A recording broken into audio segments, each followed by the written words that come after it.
All right, let's get started. Welcome back, everybody. What's up, everybody? Welcome back to Adventure. No, okay. You know. Right. Welcome back, group, to Adventures in Loxos. I know we were on a big hiatus there for a minute, and I'm really sorry about that. I just had a lot of life that had to be sorted out on my end.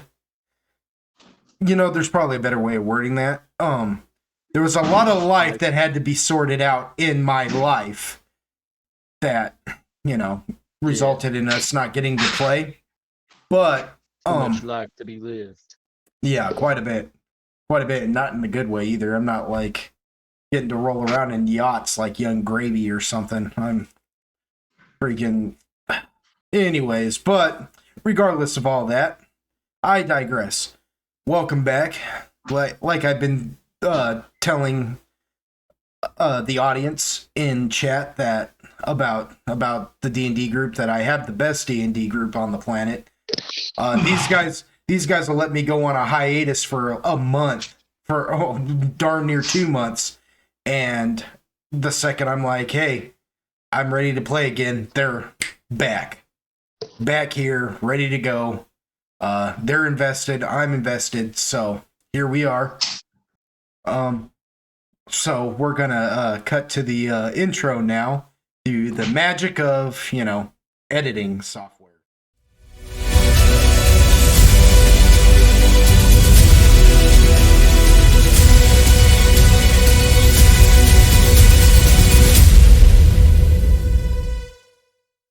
All right, and now we're back. We're back. Now we're back. Back to black. As Dragons tries to beat the living daylights out of his keyboard. Hell yeah. Let us like, I don't know, dude, like whenever I hear him typing, I like get this image in my head of him just sitting there, just actually punching his keyboard, and whatever, like whatever types out, that's what he's rolling with. You know? Sometimes slacking. Yeah. Well, so let me begin by introducing these wonderful players, them old school gamers, beginning at the top with AGTX the Dragons.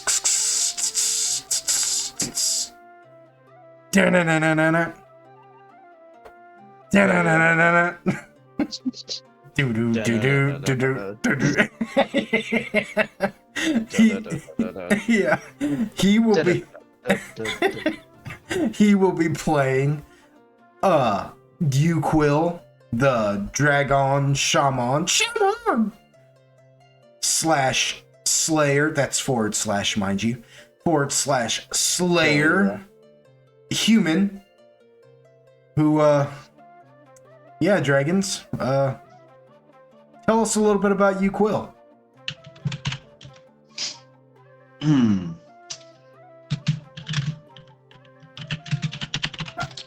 Yeah, he's a guy. He does some shit. He's a guy that does some things. You heard it here, folks. Moving along now, we have Kassid69. Say hello, Kassid. All right, then. Hey! Excuse me. Hello. Hello. she was louder in her like response to you ignoring her. Yeah. She's just like, oh, I have to speak now. Shit. Yeah, like you fought for that moment. Say it with your chest. Say it with your chest. Chest, motherfucker. You fought for this moment. Say it with your chest. Say hello. She will be playing Agargus. Does Agargus have a we never talked about that. Agargus doesn't have a last name, does it? No. No, I don't think so. Well, No need for it. no need for last names. Mushroom. Yeah, Mushroom. Garrigus is Garrigus is a myconid pion mender, which is like a type of myconid. And yeah, they are the resident myconid of the group, the dedicated healer, and yeah, it gets into all manners of adventure and trouble, I would say. Garrigus has a knack for it. I try to stay out of it, but No, but no, but no. yeah. Up next, we have Icy Hot _ that's underscore, mind you, 2305, Nice. and he will be playing Zoltan Heisenberg. The I half, look on the spots. the half, the half drow deep druid. And if you don't know what a deep druid is, the difference between a regular druid and a deep druid is a deep druid draws their natural powers from the under places, the deep places, you know. The cockles. The cockles Oh, yeah? of the world. Cockles. Back on it. The cockles. The drums in the deep. Then, and last but not least, we have Ness, who will be playing Android Frizen, Hello. the half wood elf. We said it was a wood elf, right? Correct. The half wood elf, paladin / again, that's a / bard, saint of Corlon Larethian, and self-styled mouthpiece of the group, and in his own mind, the main character. Well, yeah. He's daddy's boy. And he's daddy's boy. Oh, I don't like that. He's become a little rich kid. Yeah, A little That- trust fund, you know. Watch your mouth. Little trust fund kid. yeah, he is. He is actually he is a lord now. That is correct. He is Lord Android for Rizal. Yeah, he's daddy's boy. Yeah. Unit 620, who plays Elsa Blackwell, will not be able to join us tonight, unfortunately. Unit, we wish you the best, and we hope everything is all right. And which I don't know if anything is actually wrong, but just in case there is, you know. And with that in mind, I'm Pog, Lord Pog, your humble DM. May my labors please you. And yeah, let's get started, y'all. So to recap, on a fast recap, I promise it's going to be fast this time. You guys are on the continent of Pangshun, investigating finding another one of the weirds, one of the elemental weirds. You've met the Terran weird and you've met the water weird, but you now think you know where the air weird is, whose name is Fang Titan, but you haven't been able to find him yet. You find yourselves now entangled in a festival that happens throughout the entire continent, where the entire continent and its peoples come together to celebrate the Honor Jingzhu. And you find yourselves embroiled in this mystery where an assassination attempt is going to happen with it to the head shaman. And you're trying to figure out who's... Shamanly. Huh? The head shamanly. The head shamanly. Yeah. Mazaru. So you guys are trying to figure out, you know, who's going to try and assassinate her. because if she dies, then that's going to destroy the whole Jingzhou. And because you guys are naturally just heroic like that, you're, wow, what is that? But yeah, because you guys are naturally heroic, you're trying to save the Honor Jingzhou for the people, you know? Because this is the one time every 30 years that nobody fights. But Uquill also has an invested interest in this, because the Dragoon people, who are not Dragonborn, mind you, they're like Dragonborn, only a little different. Dragonborn usually spawn from chromatic dragons, and these guys obviously spawn from a different kind of dragon, like a dragon that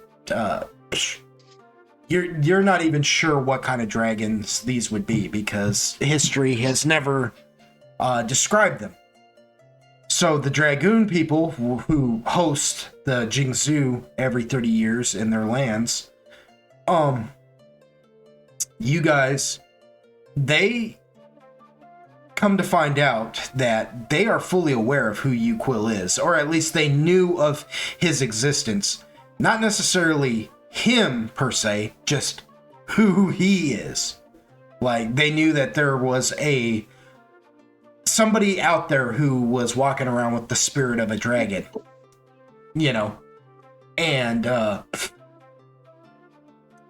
so Uquill, he's kind of like a self-fulfilling prophecy to them. They think that he will find a way to free their goddess. And henceforth, can we stop? All right, I was able to ignore the first two, but that last one really, I'm like, what the? Okay, anyways. That last one got me, man. Like, almost just died right in the middle of my sentence. I'm sorry. We're never having a meme war. Can we not? Yeah, but a meme war, usually he sends one, you send one. You're like hitting him with two now. Or two at a time. With the one more combo. Anyways, but no. So now Uquill is like their sort of their god dang it. Oh my god. For you listeners at home, they're having a meme war while I'm explaining this to them. Mind you, my party may act a little sped, but they're catching all of this. I know it doesn't seem like they are, but they're catching all of what I'm saying. They're just like this. We all have active ADHD, so we do shiny real easily. Why we're are very you like good. this? Concede, why are you like this? Anyways, though, so okay, so but yeah, so Uquill is the Jesus.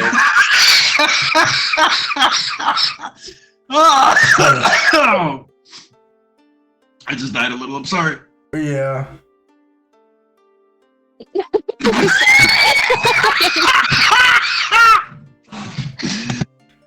Oh my god. You know, though, I kind of like that one. Anyways, though, but no, yeah. So, with that said, though, so Uquill in a way is their self-fulfilling prophecy. They believe that because he possesses the spirit of a dragon, will be able to free their goddess Tachesis, who was imprisoned by her sister Tiamat. So, yeah, that's pretty much where we're at. Last session, Android learned that one of your guys' allies, the Great Hare, who is of the Bunzai people, he didn't really betray you as much as it was just kind of like a trick to. My guy sold me out. Yeah, well, he played himself too, is really what it was. And in the end of the day, it leaves you wondering who can you trust. Plus, an assassination attempt was made on Quill to try and actually rip his soul from his body. So, which you guys were told by Lao D that, yeah, they're on the continent of Pengshun and in the Dragoon lands, in the Dragoon Shogunate, there is ancient magic that allows for the spirit, what they call the essence, and the body to become separate, you know, and that causes what they call the silver cord. And should that silver cord be severed from the essence to the body, then the essence will be like free roaming, you know, and that's not good. And he says he planned, yeah, that's what I was thinking too. That's why I wasn't even paying no mind to that. But yeah, so so they think that so Lao D is now worried because that magic has been outlawed for a long time. And so it's his worry that, you know, whoever you're dealing with now is probably trained in the old ways, as he calls it, you know, which means you don't know you don't know who you can trust, because this isn't just a simple, hey, I'm gonna come up and stab you or attack you kind of thing. They're coming at you with like old magic that can and will steal your soul, basically. And that's where we left off. We left off with Zoltan, who made friends with Chu Mi. Zoltan was still investigating the palace, correct, Zoltan? If I remember correctly. Chu Mi was getting some information from her friend Ling Ling for you, if I remember correctly. Yeah. She also told me about like the 3 different wizard type of people there. Yeah. They were the shaman, the shujinja, and The Wujin or something like that? yeah, the Wujin, the shujinja, but the Wujin was the one she told you about in particular, because when you described the magic to her, she said it sounded like Wujin magic. That's correct. Wujin. Agaragis was just kind of wandering around. Agaragis was like, well, as soon as Zoltan and Chu Mi kind of scampered off, I guess Agaragis decided that they didn't really want to follow them.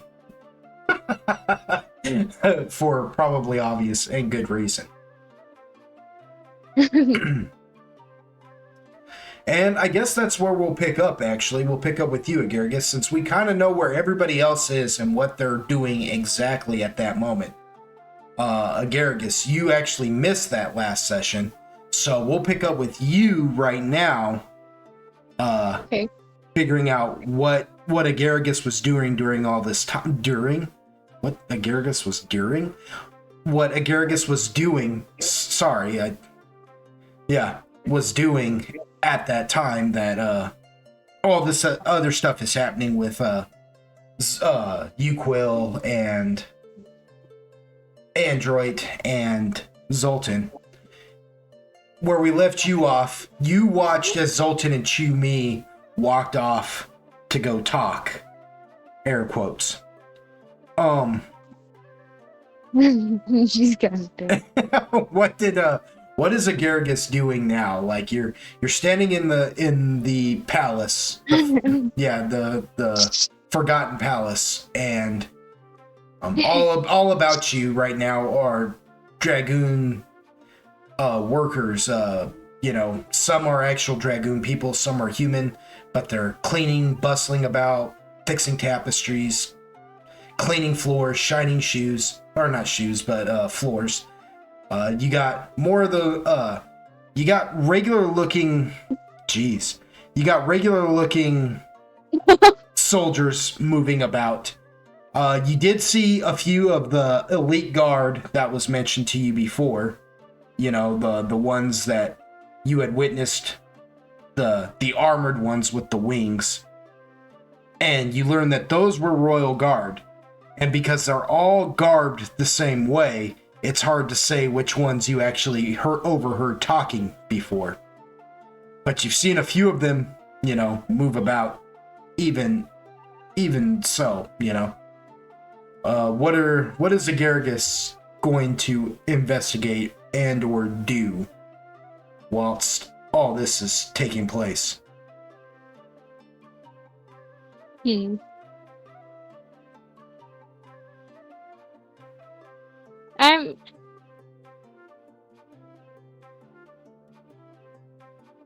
One second.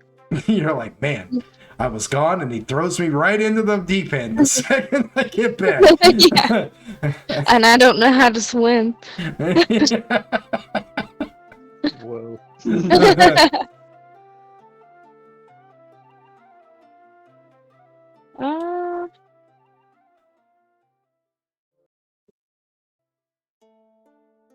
I think he's gonna sneak around and kind of see if he can like overhear some stuff at all going on.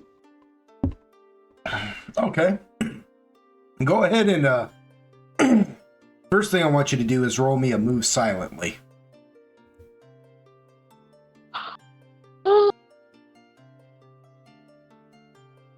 Okay, one sec. Is that on Roll 20. Yes. That'll be in your character sheet under the skills tab. And then you just scroll down to the M's.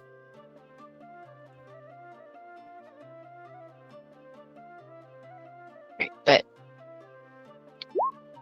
She says, all right, bet. Ayo.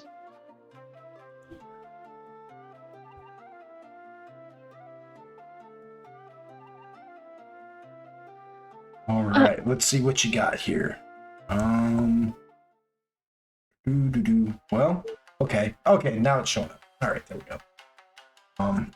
Yes, for those listeners out there, I can't really say viewers because it's really just a static image, and if you want to watch a static image, you can. I'm not going to judge you, but for all you listeners out there who have been keeping up with this series, no, Roll20 is not working any faster for me than it was the last time I played, for some weird reason.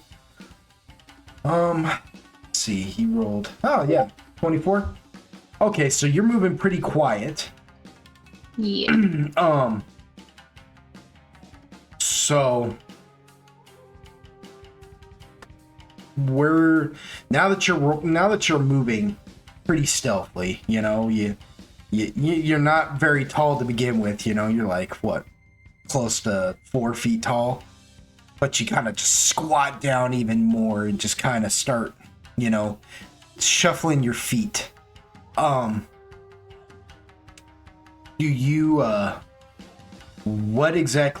are you going exactly? Like, describe to me what it is you want to sneak around to and spy upon. Like, what catches your eye? And or is there something, that you're looking for in particular? Mainly just looking for like where most of the guards are, or where some of them, and trying to figure out if I can maybe recognize some of the voices. Okay, so you're just kind of sneaking around, watching the guards for a little bit, trying to see if you don't hear something that sounds familiar, like one of the guards sounds familiar, is what you're saying? Like if you... So... Yeah. You begin kind of... You make yourself what they call a wallflower, trying to be as inconspicuous as you possibly can be while letting everybody go about their business and whatnot, until finally you see some of them royal guard that you recognize to be the guards that you heard talking. Now you can't be sure if these are the exact ones because they all look the same, but You know that this, wherever they're going, right, they may take you to the ones that you did hear talking. So you decide to follow them for a little while, making sure to sort of stay out of their way. And they take you deeper into the palace. You kind of pass a point of no return eventually as you go deeper into the palace. You go down many hallways and into many different chambers, and everything is ornate and pretty in this place. These people are extremely meticulous. But you eventually reach a point that you know is past the point of no return, because eventually it dawns on you that you're not supposed to be here. You're almost you're almost positive that most people are not supposed to be here. You know? That this isn't just a place open to the public and or many of the people that exist in this palace. You pass by many rooms where you can see many maps and different tables with maps on them, looking like they could be plans for war and things like that. Different pins and different little miniature figurines set up, like almost like playing like miniature battle chess, if you will. Yeah, I was like, what? Oh, But ignore that. yeah. I stole it. My bad. Little chungus. Anyways, God. But the point is that you know that you're in like a special place where lots of planning and different things go on. And what you know about their society, the little that you've learned about their society since you've been here, you know that they're broken up into what they call shogunates. And that even though you're at this festival, and this festival is a time of peace, once that festival is over, these people are going to be, you know, planning to try and take from one another again. You know, they are a very feudal people. You know, everybody's trying to take land from the other. So you know you're not supposed to be here, and eventually you get to a point where you see that there are several men, or not men, but dragoon, and there's at least a dozen or so of them just in this one room. Yeah. You know, they are what?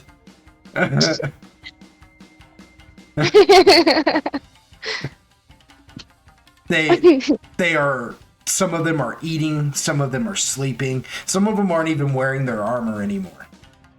Some of them are fashioning weapons, like sharpening their weapons and different things of that nature. You realize that they've led you to like one of their barracks, one of their sleeping quarters. How many of these sleeping quarters you don't know, but you know there has to be at least a dozen of them just in this one place.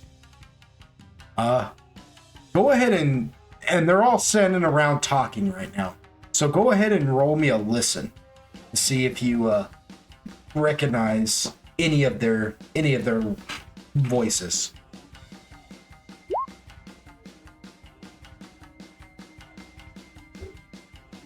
Bit.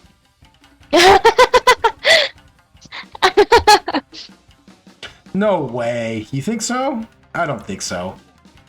Maybe. I'm gonna be really upset if that's true. Let's see. 18. Okay, so you listen for a while, and no, you're right. I don't think that'd be right. That's not correct. So You listen for a little while, and you're hearing them all talk. Like you're listening to them speak with one another for a little bit, and listening to them exchange dialect and whatnot. You don't. None of them sound familiar to you. You remember that there was only two you heard talking at the time, anyways, and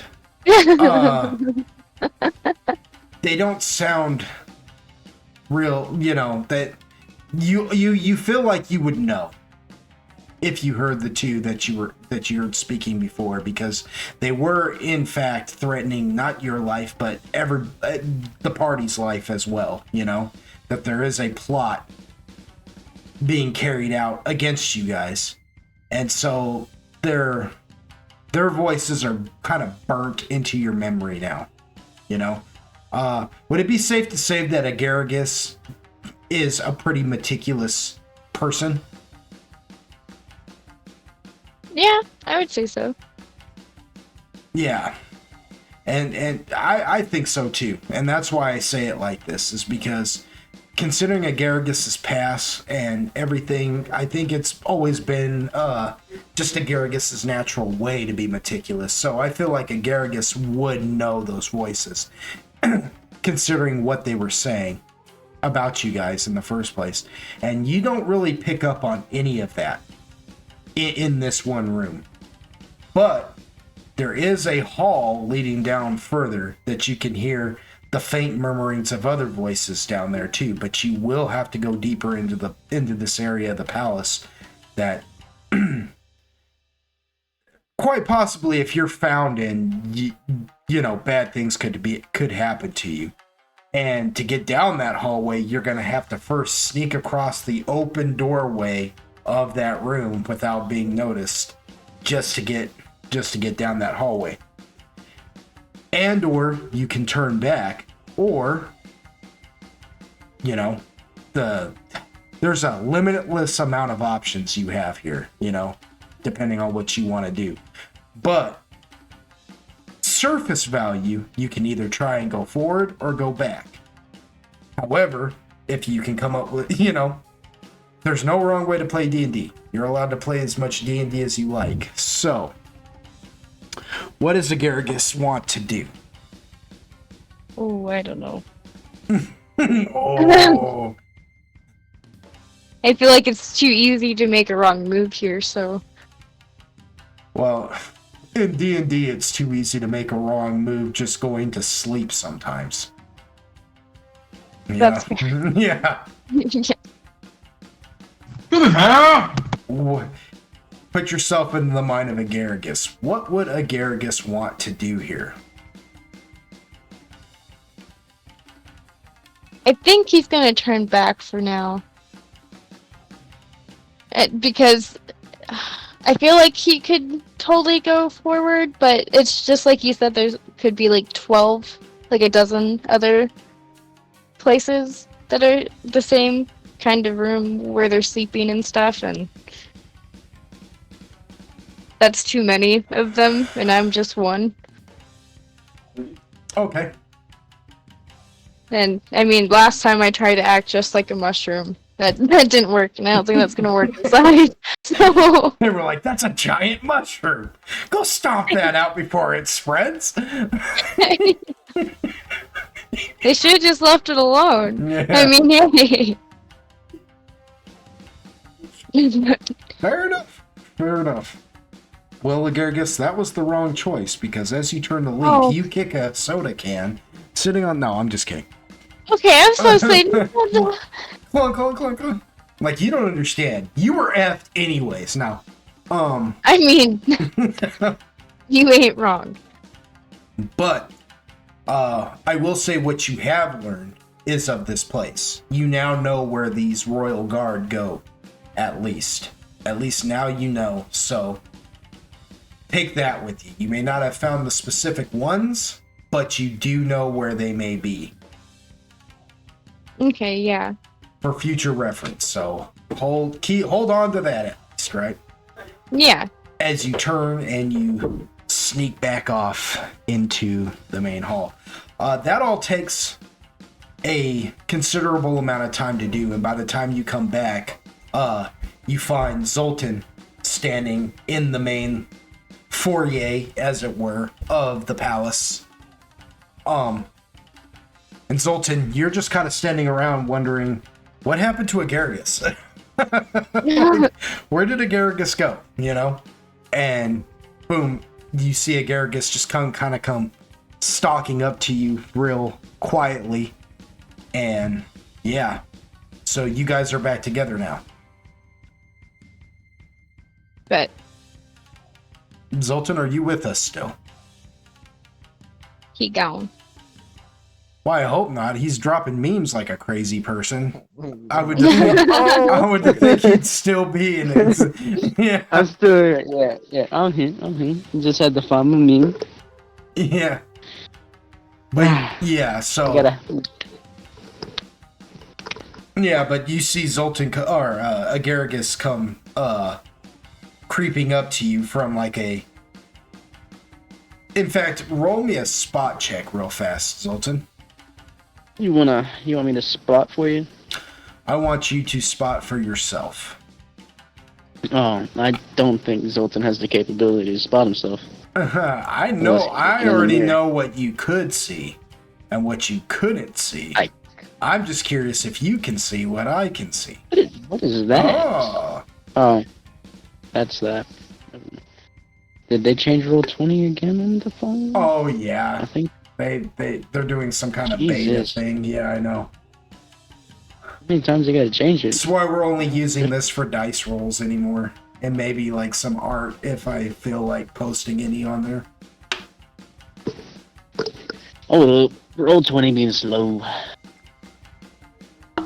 It needs to chill. Chill.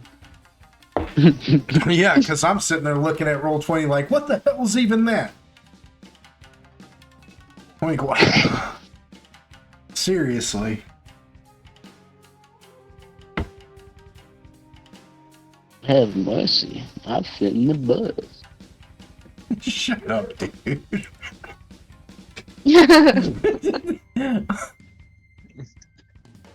Worst. No, what the heck? Oh, it shows the dice symbol. We're almost there. We're getting there. One day.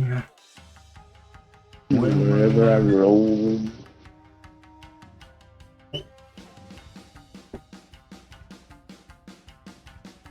Where I roll. Da-da-da-da-da-da-da-da. So far away. Nice.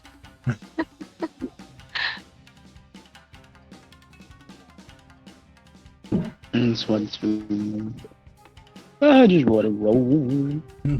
Oh no. Will you please roll the dice? Roll 20. It's in your name. One. Oh, I think I broke a Roll 20. Whoops. When did I roll a spellcraft? Oh, I think that's when I was trying to learn the magic. What is that? What the hell is even that? Dude, I understand completely. I mean, I really do, because like I have this. I'm not even getting frustrated by this because I understand completely because it does this exact same thing to me. It's like brother crashed. It's not letting me get my character sheet. What is that? I just want you to just function like a normal program. That's all I'm asking. I don't need new dynamic lighting. I don't need new anything. I just need it to freaking... I just need it to work. Just why? Why? Oh shit, I think I broke it even more. Whoops. Remember, kids. You want me to just roll it? Maybe. Yeah, it's like Roll20 is not opening my character sheet. Yeah, Like I well, can click it, but it's not letting me do it. bro, I'm gonna I'll tell have you to right reopen. now, it may not work any faster for me than it's going to for you, but I'm just reopening Roll20 real quick, please. I broke it. I don't know how, but I managed.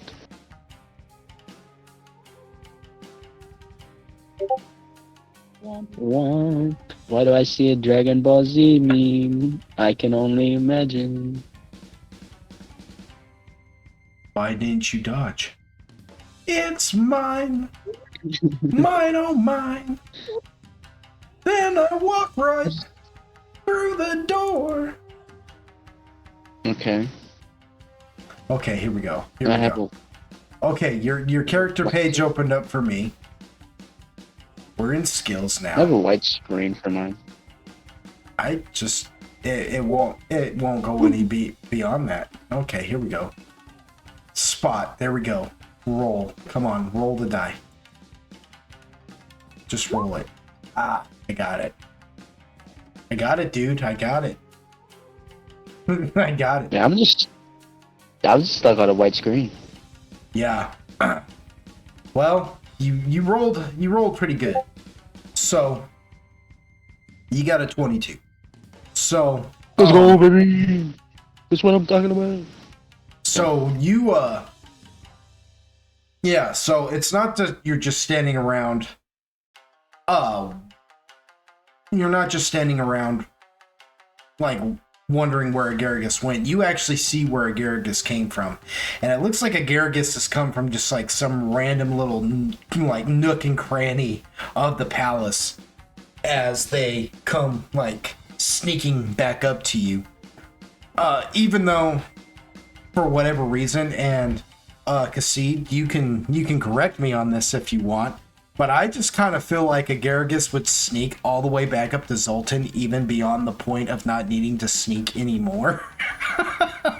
Like, they would just be so in that mode that they still sneak up to him, like, looking around, even though now everybody's, like, looking, like, even now they're, like, out in the open and people can actually visibly see you. You're still just kind of, like, one tongue, like your tongue is like sticking out the side of your mouth, like you're thinking about something or doing something difficult, you know, like, and you just kind of walk right up to Zoltan, and Zoltan, you see Agaragis come sneaking up to you from that spot over there. Yeah. Yeah. I Hello? Hello? Goodbye. What's happening? Are we good? Yeah? Where'd you wander off to? Well, you know. You remember the guards that we heard the other day? Yeah? I'm seeing if I could find them again, but there's a lot of guards, so I decided to hold off on that for now. Okay.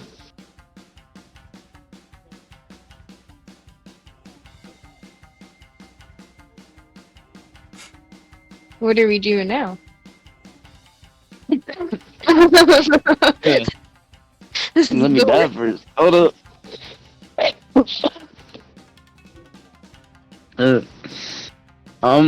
Well, I do have somewhat of a lead, and someone giving me more information in due time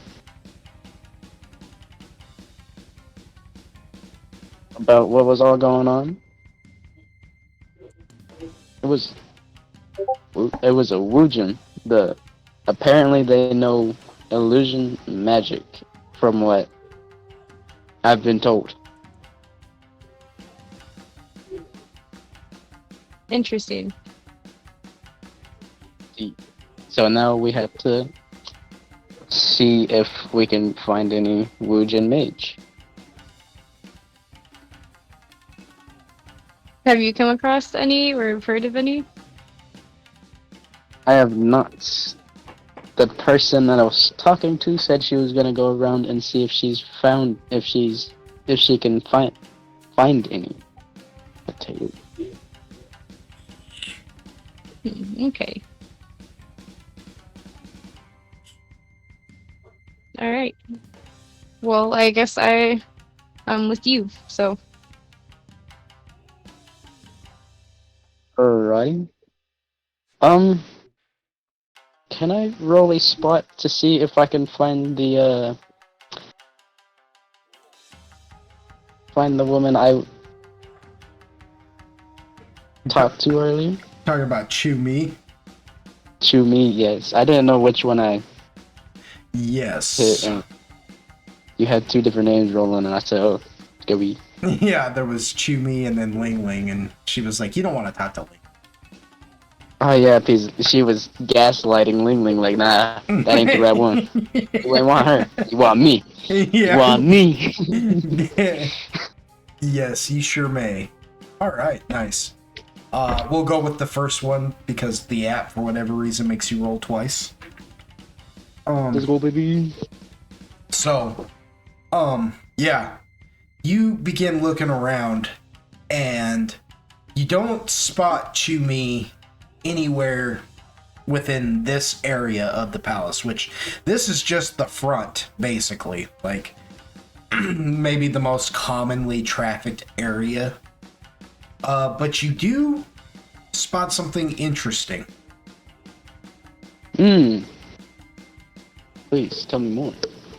So as you're kind of looking around for a minute, you do spot what looks like somebody going into a side room, but you only catch the backside of them. They look to be cloaked, at least from what the very last little bit of them you can see. They seem to be cloaked, and they seem to be sporting a tail that, you know, what's the word I'm looking? Sprouts out from the bottom of the freaking cloak. Yes, you know, a tail indicating that they may be dragoon. But what interests you the most is they seem to be carrying just from their tail, almost like an extra, what would seem like fur coming off of the tail, but it's not fur at all. It looks to be more wispy, and it's reminiscent of the tendrils you saw coming off of the projections of Chew Me and Ling Ling earlier. So you're saying that there's two silver linings again? Well, Or is there just one silver lining? this time it doesn't, like I said, it's not so much when you saw the silver linings coming off those projections earlier. They were thick and corded, and you know what I mean. Think like umbilical cord almost, you know. This, however, is reminiscent of that. Instead of thick and corded, it's more wispy, and it's not just two or one of them. Like I said, it's more like fur. It's reminiscent of fur, but it looks like that cording just coming off the backside of their tail, like the very tip of their tail. Think of like a lizard with, you know, how a lizard's tail looks, only with fur at the very tip of it, and you see this wispy, you know, silver lining, as it were, coming off that tail as they enter this side room. Just beyond this little archway. Okay. In that vast moment, I tap Agaragus. I'm like, hey, the cloaky figure, suspicious man. How good is your stealth? How good are you at sneak? I'd like to say pretty good. Do you mind tailing him for a second while I do something? I think I can do that. Alrighty. Um. Well, I guess Zoltan. While Agaricus goes and does that, Zoltan goes and finds one of the. At the front of the place, is there like a little bar section, to where people can sit down and all that? No. No. No. There is what looks like a raised platform, with steps going up to like a landing, as it were, almost like a stage, but it's square shaped and it's staired all the way around it. But coming off of it on either side are two staircases that lead up and wind around onto a higher level balcony. And it does that, like, you go up to that balcony, that takes you up another level, and then you'll see another stairway taking you up to another level. There has to be at least 7 levels to this palace, and as it goes up, it becomes narrower. Okay. And then beyond that are 2 large arch open doorways that take you, that'll take you into the throne room. And then several other arched open doorways that are smaller and hallways and stuff leading into different areas of the ground floor of the palace. Well, I guess I look for one of the staff members, I guess is how you would say it. Mm-hmm. Yeah, servants. You can say it, they're servants. Yeah. Yeah. I mean, there's just a random, if you're just going for any random servant, there happens to be like an elderly dragoon man sitting there who's just like sweeping the floor, he's like sweeping, and as he sweeps, like he'll sweep an area, it looks like, and then he's got like a bucket of water and what looks like scrubbers, and he's like stopping and scrubbing the floor, and there's several sections where this is actually happening. So yeah, what do you want with them exactly? I'm gonna go up to one of them and ask if they know. Did you say her name was Chumei or something? Mm-hmm. I don't know names. I only remembered Ling Ling because that was easy. Well, I mean, take notes. It's okay. Chun Li. I'm just gonna call it Chun Li now. I'm gonna make it Street Fighter based. If you call her Chun Li, you know what? You go ahead and call her Chun Li. That's fine. I feel like I'm gonna get. Yeah. I feel like I'm slowly getting gaslit right now. You're allowed to play as much D&D as you like. I feel like someone's gaslighting. So you're gonna ask him if he knows Chun Li? Is that what you're saying?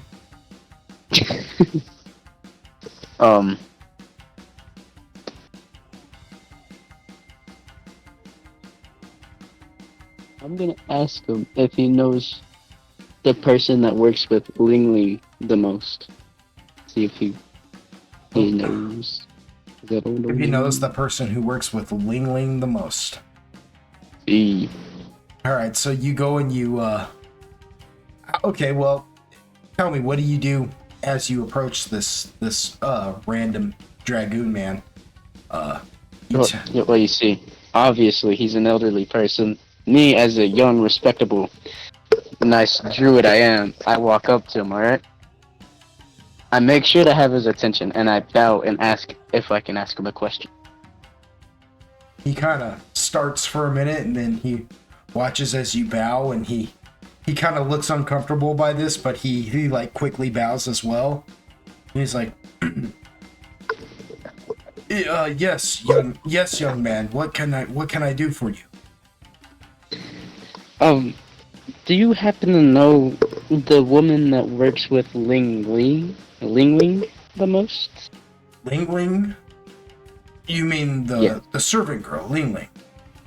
Yes. Yes, I know who Ling Ling Kawazawa is, yes. He's like, do you know her? And he's like looking you up and down, kind of confused because you don't look like a servant. He's like, No,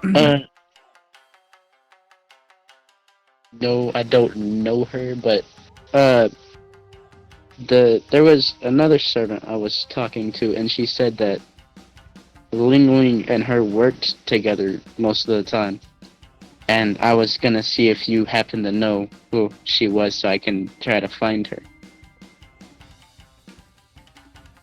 he goes, oh, you're looking for another girl, but you can't remember her name, but you know that she knows Ling Ling. Yes. Says, well, and he almost looks like he doesn't want to answer wrong here because, for fear of offending you. He goes, I can inquire. I don't. He goes, there's a lot of us, and there, lots of women who may work with Ling Ling. Don't know about who works with who the most, but, he says they typically sweep dust and clean the tapestry, so I can find out. That's normally their duties. I hardly work with them. I'm a sweeper and scrubber of the floors, as you can see. I can inquire, if it please, my lord, what is this about?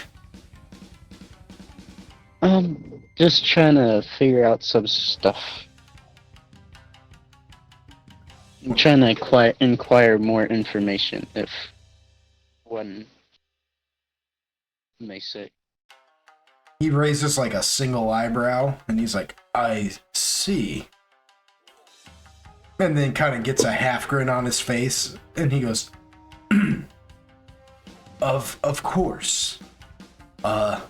You're inquiring about compensation for duties services rendered, perhaps? Zoltan blushes and says no. More about the type of As you're saying this, he goes, shh. You say no more, my lord, say no more. We often get many.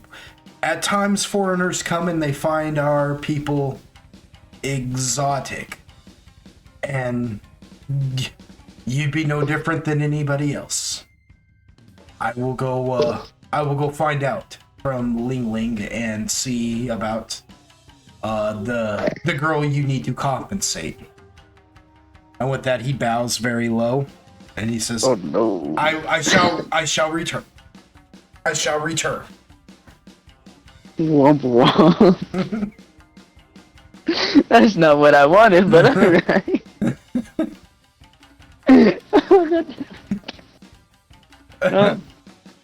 So, okay. while that's happening, Agargus, you go to follow the mysterious person, the mysterious figure that Zoltan pointed out to you. He points in that direction of that archway and the wall off to the side there that Zoltan said that they went through.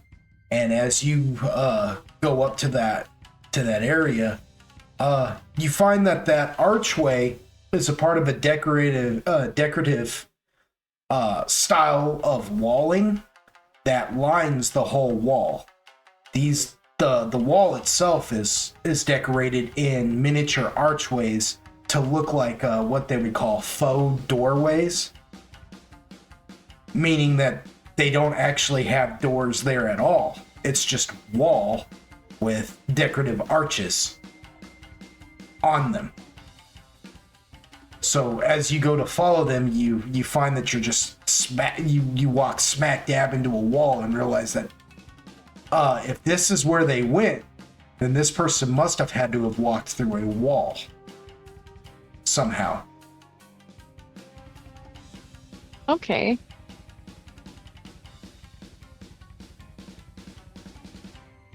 Interesting. There is a skill called search that if you're Did you? Well, I guess. Huh? No. Go. What? What were you gonna ask? The reason why I'm telling you about that skill is because you may not necessarily know that you have that ability, right? To search for. You know what I mean? And Yeah. or like if you think it's magical, you might be able to roll like a spellcraft, for instance, to see if you know what I'm saying? Like things like search and spellcraft help you look for like hidden doors or magical items or you know what I'm saying? And or something, you know, but those I'm just letting you know that's not necessarily what you need to do. I'm just letting you know that those options are available to you. Since you know, you're not a D&D veteran, so we're looking at this as a teaching moment. Because I could tell you all that, and you're like, okay, I roll a search. You roll real high, and I'm like, you find nothing. You know what I mean? Right. So, Okay. but this is a teachable moment, something that you now know that you can do. You know what I'm saying? Yeah. Okay, I think I will do the spellcraft. Okay.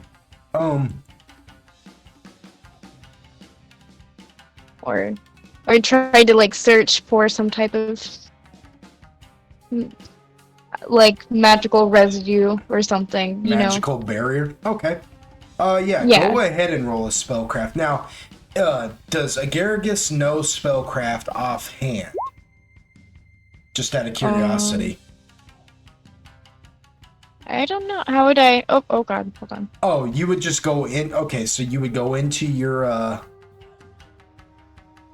Oh shoot! You would go into your skills, and you would just see if you have it checked. You know.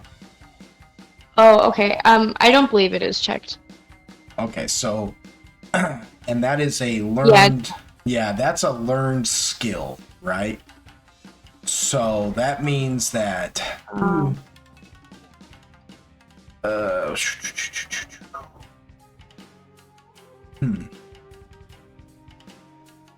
Oh, but you do have. Okay, yeah. So you could roll that anyways, because you do. Okay, so it's not something you could ever really put points into unless you actually cross class learn it, you know, and that's really hard to do. You know what I'm saying? Right. But it is something Yeah. that, you know, you at least have. You're basically just making an intelligence roll at this point, seeing if you notice anything out of the way magically about this, you know? Like, is there anything, you know what I mean? Off about this, right? Right. So, you begin checking the wall, you know, like looking to see if there's something magical. Maybe you'll set off like a magical trap or just something to let you know that there's magic involved there. Go ahead and roll me a. I'm not mistaken, though. You do have.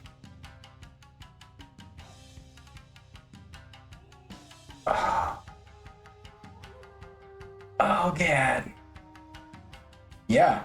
Go ahead and roll me a craft skill.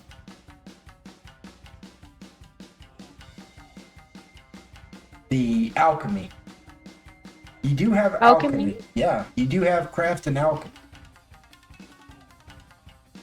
And this would apply, and I'll tell you why in a minute. If you roll decent. Is alchemy in? It's gonna okay, so that's gonna be in your skills, but it won't be alchemy. It'll be under craft. Oh, okay, just craft. Okay, I have two Yeah. different crafts. Yeah, you have. Well, you Oh, have one I that's- see it. Yeah, you have craft and you have profession. You have profession as herbalist, which means you know what I'm saying. Which really Actually, you know what? Roll that. Well, no, roll alchemy. Roll alchemy. We weren't. Yeah. Okay. Yeah. Just roll alchemy. It's saying input value, Input value normal, masterwork. for alchemy. Oh, When I go because to it's- roll. Oh yeah, because it's asking you to just hit submit. Don't worry about any of that, because you're not actually crafting anything. Ooh. It's wanting to know if you're using anything special to craft with. And we're just Oh. ooh. Holy shit. Ooh. Yeah. Ooh. Okay, the reason why I had you roll that is because as an alchemist, you're gonna recognize certain things. Things that when they come together, they make other things, right? So Right. even though you don't, because I mean that was a good spellcraft, but because it's not your natural thing, you know what I mean? You were gonna have to roll a little bit higher than that to, to make any difference with it. But however, because you are an established alchemist, you do notice what appears to be like, well, you would, for a lack of a better terminology, this is basically like a snail trail, right? Whatever came nonchalantly scurrying through here that Zoltan was only able to, catch as it was entering this wall, and just as nonchalant and as incognito as can be, it did leave behind a residue of some sort. It is real mucky, Yeah. kind of dense, like a thick liquid, right? But it's not incredibly slimy. That's the thing. Like, it's not incredibly slimy, and in fact, as you touch it, it's kind of sticky. It's a little bit more dense than slimy, and as you touch your finger to it, you feel an odd heat, like a heating sensation. Kind of like, not so much like icy, not going on cold and then getting hot. It's got a warmth to it. You know what I mean? There's a as you smell it, roll me another now roll me the herbalist.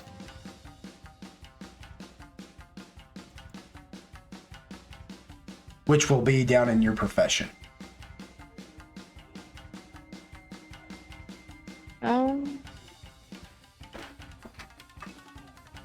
Like, okay, does he mean like, oh, okay. Yeah, just if it's asking for input value or any of that, just submit. Can you hand me one too? If you don't mind. Thank you. Ooh. No, thank you. I love you. So much. Who are you talking to right now? I feel like this just went off the rails a little bit. Oh, can you hear me? Yeah. We all Oh, can hear I'm you. getting her a water. Sorry. She was like, "Can you hand me a water?" And I was like, "Yeah." She was like, "All right. Thank you. I love you." Yeah, she did. You got a little Okay. sneak peek. Yeah. Well, what's so funny about it is the fact that I didn't know if she was talking to you or a cat or like, I love you so much. I'm like, what is going on? I did. Okay, my push to talk should be on. That's why I'm confused. Well, it's not. It's not. Yeah, you're right. I don't. How do I do, Jack? Okay, please. Android or Nest, please. we don't. Oh use yeah, real- don't invoke my true name. Oh, my apologies. I'm really bad about that. You give people your real name, they can invoke power on you. Even demons know that. No, it's okay. So yeah, so you rolled. Yeah, that's a high enough profession, right? So, as you realize that it's not even toxic. There's nothing toxic about it. That heat, like as you sniff it and kind of taste it and stuff, there's a hint of. Oh my god. There's a hint Oh my of. Well, that's the thing. You realize that whatever this is, it's food grade. Yeah. It's food grade. Like, there's a hint of cinnamon and barley and something else you're not real familiar with. It's foreign to you. Do people just go around putting this stuff in their mouth? Like, Well, you don't know.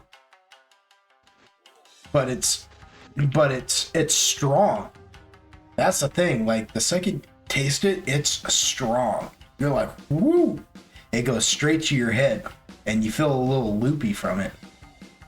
ooh, Like, it's pure. Whatever this is pure. nice. It's the hard red cocoa. Is the what? It sounded like to me, he said, it's the Heartbreak Hotel. Oh, Then it goes hard red cocoa. Oh. It's that cocoa sugar. they're real good. What do you want to do with it?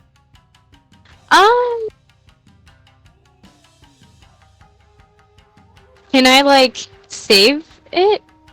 Well, remember you did gain those that ability to actually manifest bottles, little decanters, if you will, little beakers or whatever. You know, Yeah. from your body, because they're organic, and you can put a little bit in there and save it like as a sample. Yeah, that's what I'm gonna do.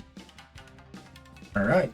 So you sit there for a minute, and one of the little mushroom-like bottles just kind of out of your skin as you pull it loose, and it's just like, and you pop it open and scoop a little bit of that in there. You get yourself enough to, you know, that you got enough that it's like a double shot's worth, you know, before corking it back in and sucking the bottle back into your skin. And then it breaks. It's my little bottle belt. Yeah, it gets it breaks and it just enters your bloodstream, and you're like, oh, jeez. Oh, I'm a goner. Yeah. Uh-oh. Yeah. And Garrus is dead. Now, to remind you too, you do have that key to that extra dimensional pocket that allows you to go into it like your own little alchemist lab as well. Yeah. Just to remind you, you have that ring that allows you to add different effects to people. You have that shield, you have your boots, you have like a total of several bottles, I can't remember how many, and you have that key that allows you to, and you have the alchemist's compendium, which has a lot of different types of ingredients. Yeah, a lot of different kinds of ingredients and stuff in it that will, you know what I'm saying? For research purposes. Right. Yeah. Because those were given to you, if you remember, when you were speaking with people. So.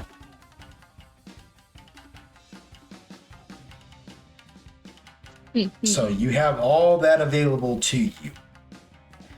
And keep that in mind, you guys, as we switch back over to Android and you Quill. Yay.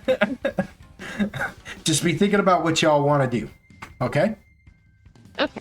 Zoltan, you know what you're doing. Agargus, you understand your assignment. I'm sure you guys understand your assignments. You Quill and Android. Bah, bah, bah.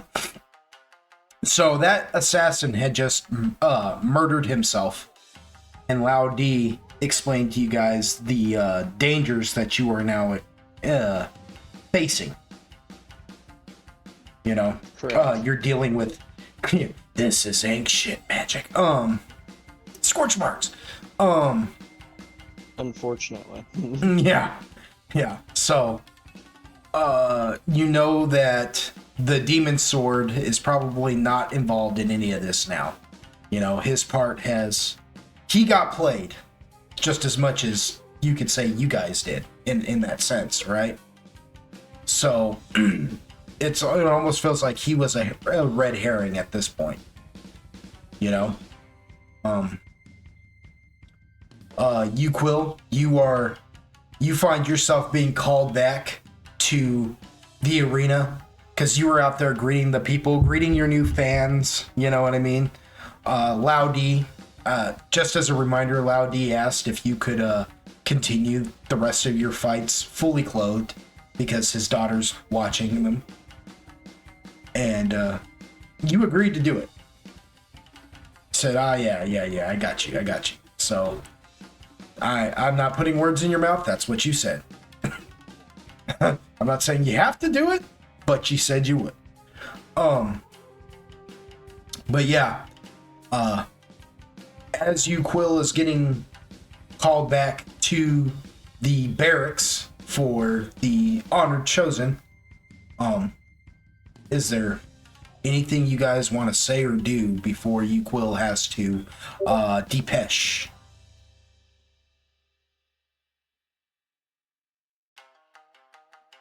Not that I can immediately think of.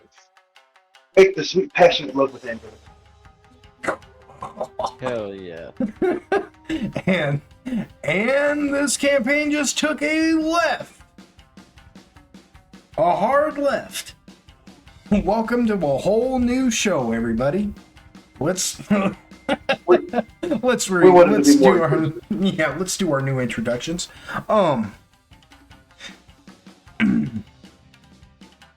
So, if there's nothing, then you Quill, you are guided back down to the barracks by soldiers.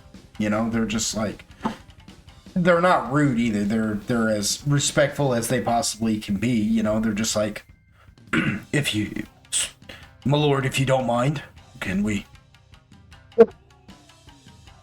as the, you know. Yeah, I dab up, Andrew. Say peace, love, chicken grease, and all the rest. Good shit. And as I guess I gotta go do some shit. Yes, we need you to prepare for the next fight.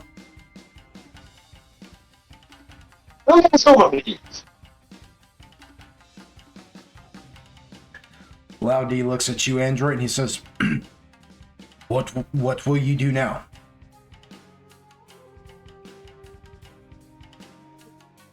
Android kind of scratches his head. He's like, well, suppose I should try and find the others.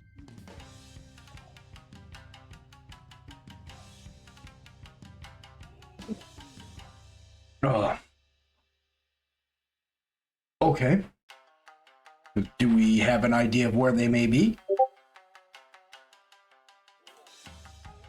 Android kind of sighs, and he says, I expect it's too much to ask that they be at, the spot that I left them. So.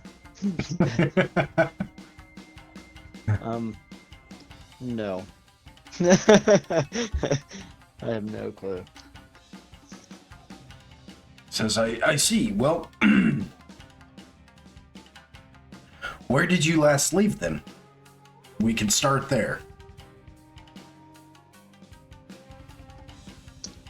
Let's see. Good question. He kind of laughs. He goes, oh, I see.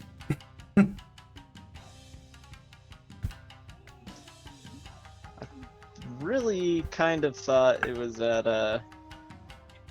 around the tournament grounds, but it has been a minute and I have been drugged. So I'm not exactly sure how much time has gone by since then, really. says, well, we can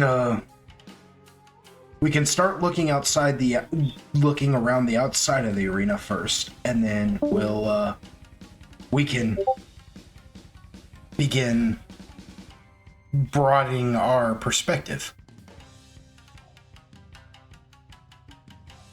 If that would be fine by you. Yeah, that sounds good. Says, very good. Very good. Says, I've been given all authority by those involved to help you, so most won't obscure our path. He's like trying to think of like the words he would use, you know, and that's the best he could do. Most won't obscure our path. So if we have to, we can send people looking for them as well. Very good then. Let's go take a look, I suppose. It's very good. You, Quill, as you get down into the barracks, you realize that they brought you down here for a meal. All the remaining chosen few are present for that meal. If you remember, there was the werewolf, the doggy, the what was this? What was it called? The Daji, who is like basically like a humanoid canine, you know, quite different from a werewolf, right? Because a werewolf looks like a wolf, and the Daji looks like an actual dog. He's just in humanoid form. Mm-hmm. You have the Jade Mercenary, who, for all intents and purposes, from what you've learned about him, he is actually the leader of the Jade Mercenaries. You know, you have the Fei Zhong, which is just a giant panda bear, humanoid panda bear. And you have the who else was it? There was the woman, right? The monk who comes from the monastery. And then you have the what they call the How, who is basically he's a monkey, a humanoid monkey, you know. But while the dog, you know, werewolves, because you know this guy doesn't actually come from Pangshun, the continent of Pangshun either. He comes from the same continent you do, quite possibly from the same country you do. You know, you're not entirely sure. You haven't really spoken with him much, and he hasn't had a lot to say to anybody. But the How and then the Feng Zhong, I mean, he may look like a different kind of bear, but he, for all intents and purposes, you know a bear when you see one, right? Yeah. And then the Daji, you know, it's just a humanoid canine. It's a dog. You know what I mean? Like, yeah, a dog's a dog. The How is what throws you off because you've never seen a monkey before.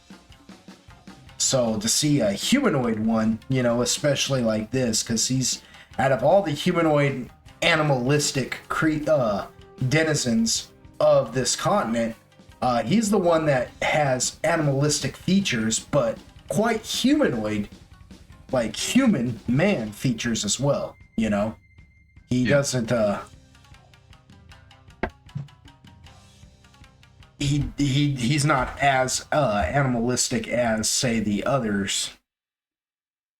So, he's the one that throws you off because you've never seen what kind of animal he's supposed to represent anyways.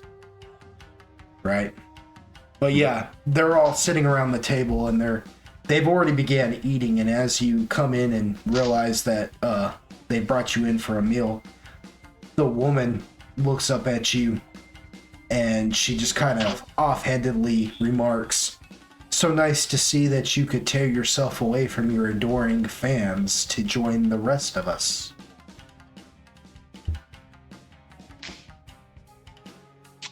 Equal feigns a look of hurt. Oh dear, my fans do adore me. Now, is it a serious, like, is he really trying to make himself seem like her remark has hurt him, or is he just being He's being an asshole. Okay, so he's being facetious with her. All right. Excessively. Yeah. I mean, he limp wrists the whole thing to his chest, then like rocks his head back like he just been struck. Oh my. When you do that, she just kind of looks kind of disgusted, you know. But the and then hold on, I'm not done. Oh, my bad. Go As for he it. sees her little disgust, he's like, "Oh, madam, the world will be a darker place without your presence." And he bows to her and kind of snickers. When you do that, the Daji, the canine, the Daji, he kind of barks a little bit in laughter. He's like, yeah. It's like, I like him. I do. I like him. The Feng Shong, he kind of laughs too, the big old boy. And he's like, yeah, that's a good one. He goes, enjoy it while it lasts, because if you face me next round, this will be your last meal at this table. He's directing that towards you, Paul? Mm-hmm. I mean, no, he's not being. I want No, you to understand. yeah. No. I didn't know he was directing it kind of towards me. You cool just kind of gives him like the, not, you know, like how people do like the little half-ass salute, you know? Mm-hmm. Not like offensive, but just like, whatever you say, Chief. Yeah, Catch you on the flip side. exactly. Like that's kind of how he's being about it too. Like he thought it was kind of funny too. Like what you said to her. Just judging from their those two reactions, they seem to not enjoy her pompous attitude either. You know what I mean? Yeah. But at the same time, though, he's just kind of making it known that, like, he's kind of like, yeah, you're funny. Yeah, that's a good one. You know, almost like he almost catch like a hint of like, I mean, I hate to be the one to have to do it to you. You know what I mean? Like, Yeah. No, the Yuqua,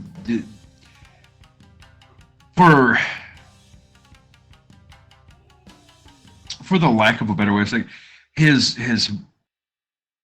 attitude is very nonchalant because, you know, he's only doing this because he kind of got drug into it.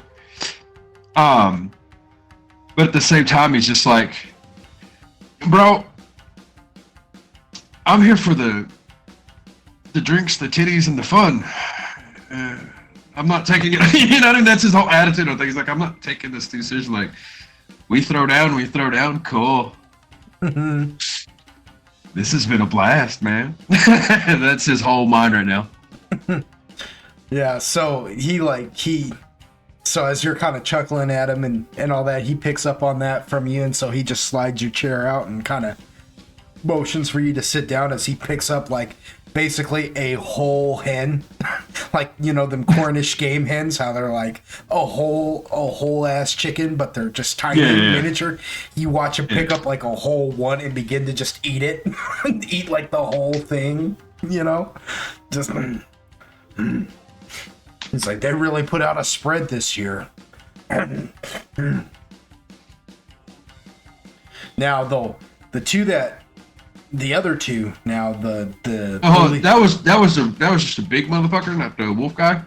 Yeah, no, that wasn't the big wolf guy. The big wolf guy, and that's what I was gonna say. The big wolf guy, the werewolf, and the leader of the Jade mercenaries, however, seem extremely reserved. Now, while she seems reserved herself, she's got like this almost like pious energy about her, right? Yeah. Because you know, from what you've learned about her, you know she's like a monk from this monastery and stuff, and so she's obviously highly trained of some sort. And because you're not even sure entirely what a monastery is, you've heard rumor of a monastery, like you've heard that term before. Yeah, but that's not equals cup of tea. Well, because in Vorkamina, you know that like all the way in the country of Bukarai, there is a place they call a monastery, but you're not entirely sure what that all is all about. Where like supposedly like they have a different way, as it were. Yeah. You know what I mean? But you don't really know what the heck that all means, and honestly, that doesn't mean anything to you from Adam. You know what I mean? Yeah. This is probably like the only other reference besides when you guys used to travel with Tak. Tak used to mention something about training in a monastery too. Okay. And so you're relating the two together because you remember Tak was a guy, was a Kenku who fought with his fists, you know, with his hands. His body was the weapon, you know what I mean? Yeah. So you're beginning to kind of put two and two together in that sense. But again, it's you, Quill. So I you know, only you can imagine how much deeply he's thinking into this whole thing. But you know that she's got kind of like a down the nose perspective of all of you. Not just you per se, but all of you. But for whatever reason, she seems to kind of heckle you the most, right? And that could be because of xenophobia. You know, you're a foreigner. You are an outsider. Yay.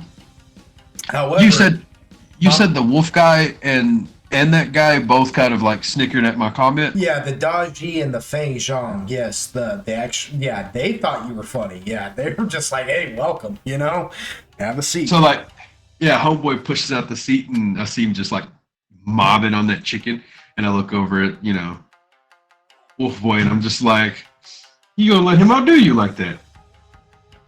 You talking to the dog or the Yeah. Oh yeah, the dog. That dude just said he's just fucking tearing that chicken up, and I'm just like, you gonna let him outdo you like that, bro?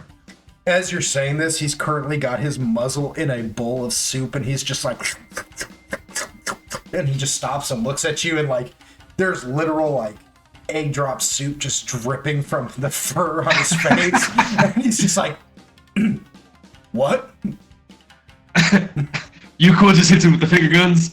Never mind.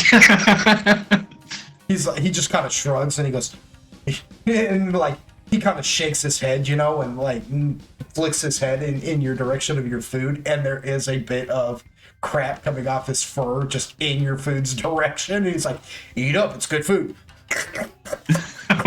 Yeah, you cool just kind of like he's scooting his bowl like away from him. He's like, yeah, okay, cool. And what I was gonna say is the werewolf and the Jade Empire guy, though, Jade Mercenary, they're extremely reserved. You know what I mean? Like you can't tell what they think of that whole exchange or any of it. You know what I mean? If any one of them thought that was amusing, yay or nay, you know, whatever, you'd never be able to tell. In fact, the werewolf doesn't even appear to be paying attention at all. He's just taking those long. You notice that his claws too. You've seen werewolves before, you know. Yeah. This guy, his fingers have been modified.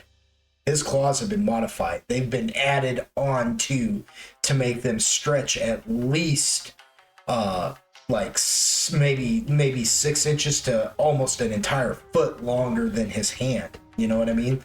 Like he's a big old boy, you know, and he's just sitting there like stabbing food with his finger and eating it, which is interesting to you because he's not just mercilessly tearing into the food like a savage, you know? Yeah. Which is interesting from what you know. That is interesting that you have actually found yourself, maybe for the first time in your life, a very reserved werewolf. You know, one that isn't speaking his mind and one that you can't just read right off the bat. You know, The Jade Mercenary, however, though he is reserved, you watch as his eyes behind the helmet, the mask on his helmet, you watch as they follow everybody. He's taking everything in. And his eyes aren't darting around either. They're slowly just panning around and stopping on everybody for like a few seconds, maybe like a minute, and then panning to the next person. So he took it all in. You know what I mean? And you realize that other than his eyes, it'd be hard to understand what any of his expression is anyways, because his eyes are the only part of his face you can see beyond his mask, as he just watches all of you. So you eat your meal, you know, I assume you ate your meal. You eat your meal, and then eventually everybody retires to either go and rest or train a little bit harder, because there will be one more fight when the sun begins to go down, you know? What does Uquill choose to do at this time? Train, rest? What would he like to do?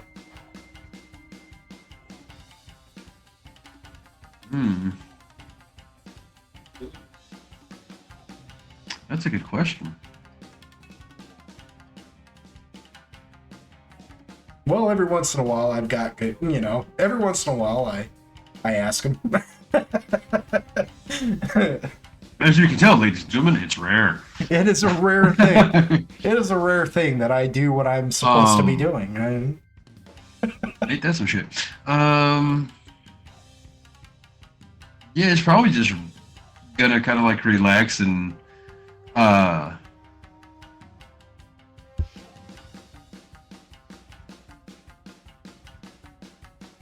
you know, I don't know a better way to say it, kind of snoop around, you know, see what's happening, you know. Yeah, just around the barracks, see what everybody's about. Yeah, pretty much. Anybody in particular you'd like to just kind of watch or observe or anything like that? No, not particularly. It's not like, I don't see him doing it as like going on some like scouting run. He's just like, again, this isn't really his cup of tea, you know, like in his mind, it's like no different than like before a battle, you know what I mean? You just kind of go around and see how everybody, you know what I mean? You're just kind of like gauging how everybody's, you know, treating a situation, I guess is the way to look at it. Oh, right. Getting a feel for the lay of the land. There you go. There's the fucking words. Well, as you're just kind of walking around, just checking everybody out, you know, like it's more so to put it in layman's terms, you're just kind of sightseeing. Nothing real investigative. Yeah. You're just kind of sightseeing. Like it'd be like walking through a museum and looking at the different paintings and statues and sarcophagi and stuff like that, right? So yeah, he's just like meh. Yeah, the bones of the the bones of dinosaurs, where only one of the bones are like genuine and the rest of them are just an interpretation of what they think it might have looked like. Yeah, I got you. Yeah. So as you walk about, you know, and just kind of look, you know, one of the things you notice because you did kind of make a connection with like the Feng Zhang and the Daji, for instance, right? They're the two first that you notice, right? The Feng Zhang is over there practicing. He's training, and you don't know if he's like training hard or if he's just just working it off or what. But he's over there hitting a dummy, right? And he's not doing anything in particularly spectacular. He's just striking it, you know, with his fists, just like a striker. Yeah, just like a striker, you know, like almost like a boxer, only more, you know, mixed MMA like strikes, you know, just boom, boom, boom, boom, boom. Only he's just murdering this thing. Like it's just it's just exploding. It's made out of straw and sackcloth. You know what I mean? Just sewn together with a target painted on its chest. You know what I'm saying? Crucified up on a stick. You know, and he's just beating the brakes off of it. You know, just. And he doesn't even look like he's really busting a sweat either. Like, he's just boom, boom. And the first thing you notice is that this dude can hit hard. You know what I'm saying? Like, if this is just him, just kind of shadow boxing, as it were, this fool can hit hard because he's just doing this to this dummy. You know, and he's not even putting any effort into it because he doesn't look like he's getting tired at all. He's just kind of just, and it just Back my bitch up, yeah, looking just at. destroying it. Yes. The Daji, you notice, he's kind of walking around, kind of sniffing different things. Like, he sniffs a corner, and he goes over to the table and sniffs it for some weird reason. You know what I mean? He finds like a small puddle on the ground from like a leak in the ceiling, and for whatever reason, like when he's sure nobody's really looking, he just licks it up, and then just kind of looks pleased. And then, like, at one point in time, he's just walking by, and you notice, like, everybody he walks by, he kind of tilts his head. Now, he's upright, you know, he's not down on all fours or anything, so he's kind of upright. But you notice, like, a slight shift in his body as his head kind of tilts, and, like, he positions his muzzle, like his nose, just right above, like, in the trajectory of where somebody's, like, rear end would be, you know, like, going vertically. And you watch him just kind of, and then he just walks. And it's just so nonchalant how he's just, like, kind of touching his nose to people's backs without really being noticed, and just kind of, and then just going, you know? But he's only doing that, but he only like catches the Feng Zhang that way. And like the monk, and she's over there just kind of meditating. And then you watch as she'll get up after like maybe 10 minutes of meditation, and then get up and practice like some kind of kata. You know, to you, oddly enough, it's beautiful because it looks like a dance that she's doing, but all the movements are precise, and her hands, you know, like, you realize this isn't just some kind of dance. It's a very precise, like, set of movements that she's doing, and you realize that she's practicing an attack style, but it's set to almost look like a dance, and it's all very slow. You know what I'm saying? And then every once in a while, she'll just walk over to something and just kind of, and just blast it up real quick. And strike at it and kick at it and stuff.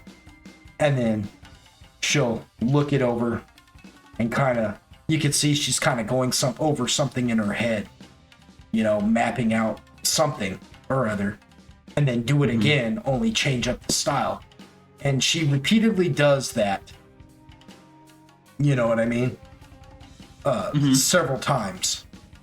Meanwhile, the Daji, he eventually just goes over to a corner of the room, kind of hunches down on, like, bipedaled, and like circles around, and then just flops to the floor and lays his head and just begins to take a nap. The werewolf, you know, he's just standing there, staring out up the stepway that leads into the actual arena, just past the gate. And at first you think, as you watch him, at first you think he's just like looking at the arena in of itself, like in there, like he's ready for battle. You know what I mean? Which makes sense. Werewolves in Endes Dule, where you come from, your country, are very vicious. You know what I mean? They're blood drunk. You know, very, very brutal. But you realize that he's not staring at the arena at all. He doesn't seem like he's ready for battle at all. You realize he's staring up at the sky. And he seems to have this, like, look in his eyes, almost glazed over. As he's just staring up into the sky. Okay. The Jade Mercenary, he's over there, just over there in a corner with his arms and his leg crossed, like he's sitting down on a bench with his one leg. You know the position where you sit down and you cross one leg over the other? Mm-hmm. And then his arms are crossed, and he's just sitting in the corner of a room, kind of like in the shadow. And you realize that he's doing the exact same thing you're doing, only more inconspicuously. And eventually your eyes meet with his, and he just stares at you. And as you stare into his eyes, he's staring into yours, and you realize if you didn't know better, you would almost say that this person has no soul. It feels like there's nothing there. No sense of like joy or pain, remorse. None of it. Like you get this feeling that he is avidly blocking you from allowing to read his eyes by simply just going blank. Almost like he's cleared his mind. Mm-hmm. And then eventually, after sightseeing, you go and you sit down yourself. And it's about that time that you sit down, all of a sudden you hear this, like, maybe within like a few minutes of just kind of thinking about everything that you've seen so far of these people. Mm-hmm. Other than the How you haven't come across at all. Like, he seemed to vanish after the fight, but you know he hasn't left the barracks, so you're not entirely sure where he went. Right? Like, these barracks aren't extremely large, but they're not small either. But you're pretty sure you've walked this whole place, and you have yet to see where he went off to. You know he didn't leave, because you guys can't technically leave now, right? So he's got to be in here somewhere. And that's all you get from him. So as you sit down and you take all this in, maybe after a little bit of just doing this, I would say maybe by just regular standards, you might say this has all been like maybe an hour and a half transaction, from eating to just walking around, maybe about 2 hours, all together. You begin to hear this weird noise in your head, Yeah. and all it says is searching,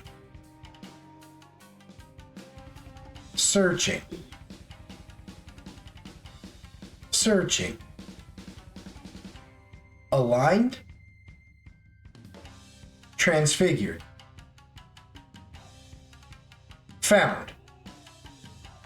And then you hear a kind of like a little chime, like a bells, ding, ding, ding. And then you hear it say, hello. And you realize it's coming from the communication ring on your finger.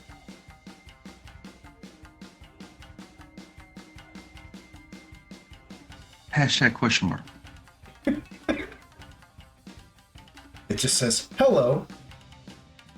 We lost your configuration. New number, who this? I am Dot. I am the communication ring. I am pleased to meet you. Word. Says, oh, I'm sorry. We have not met before. Though you have used me several times, you have never specifically asked for my assistance. Did you not know? No. What the hell? She says, oh, well, for information about my primary functions and or secondary functions, just say dot. What are your primary functions? Or dot. What are your secondary functions? And I can help you troubleshoot any issues. We seem to have lost your configuration and your alignment, but we have found you now.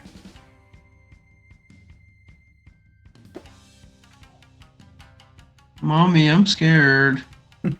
She says, I'm sorry. I don't know what mommy, I'm scared means.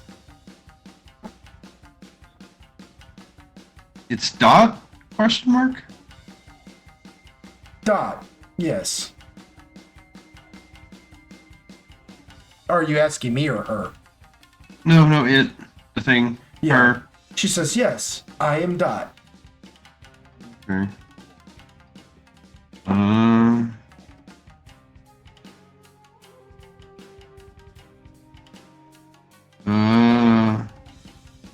What is your primary function? She says, oh, I have several primary functions. My ultimate function is, but my other ultimate primary functions are communications, long and short range.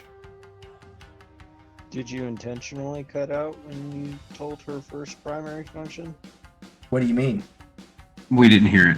Yeah. Oh, when you didn't? say it. I didn't No. know She if you says, okay. intentionally paused. She says, my primary function, my ultimate primary function is,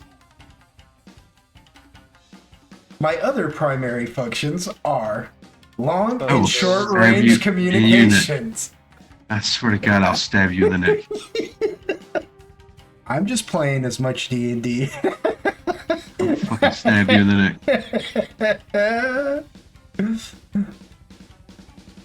What is your primary function? My primary function? Long and short range communication.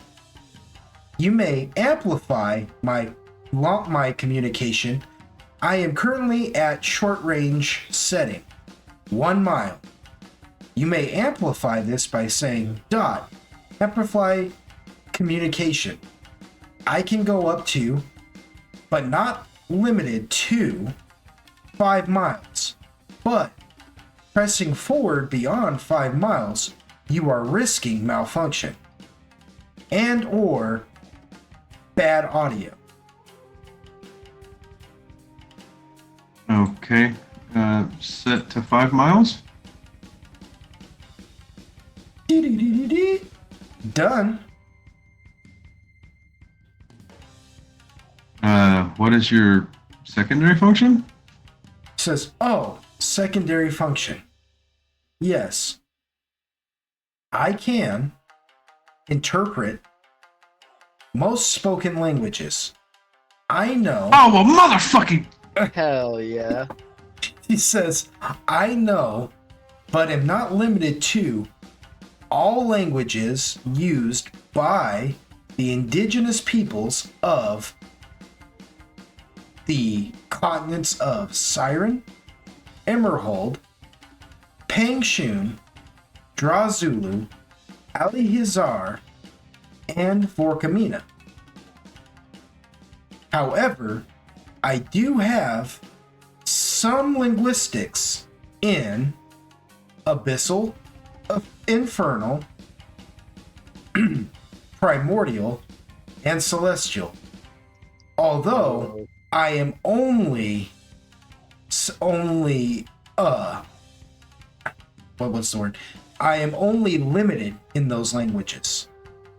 I may miss some forms of the dialect depending on the subspecies and or creatures speaking said languages.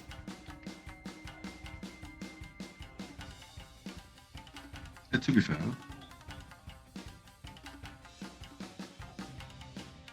Okay, then. Also, I can take messages and put those who you wish who share a dot communication ring on speed dial. Meaning I can limited who you call on this ring. Private. Oh. Huh.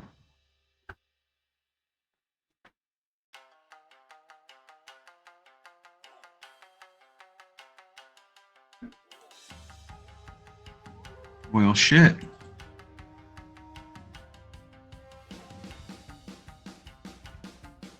Says, might I mind you that there are several rings active as we speak. Some of them are far out of range, and I can try to communicate with. Again, I tell you, you risk malfunction and or bad audio. Would the malfunction be like permanently damaging to you, or is it just like a high inconvenience? It would be that you would not hear them speak directly. I would have to relay message. Oh, okay. But the malfunction can be that the message can sometimes become inaccurate.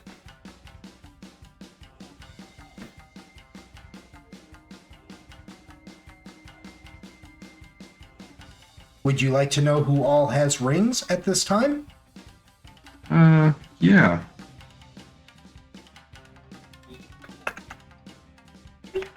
You hear this noise just going on in your head, and it's like, she says, I have 1 Android, 1 Otis, and 1 Tyrone. The fuck? And she says, wait, no. He gave ring away. I have 1 other who chooses to remain anonymous. No. No. 2 anonymous. Fair enough. No way. Hello? Hello?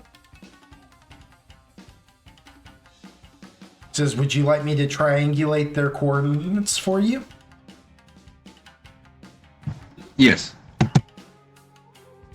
Android is currently less than a mile away from your position now.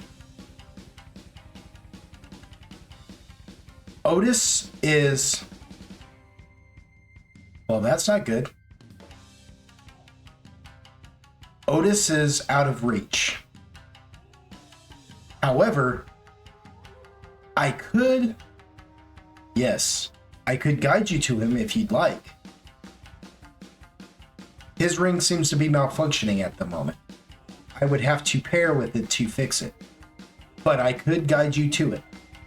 I have his ping now. Do you care to start navigating to his position?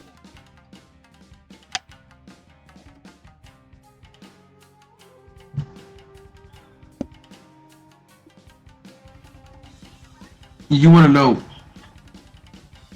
if I want to go to Otis? That is correct. Yeah. She says, you would care to go to Otis right now?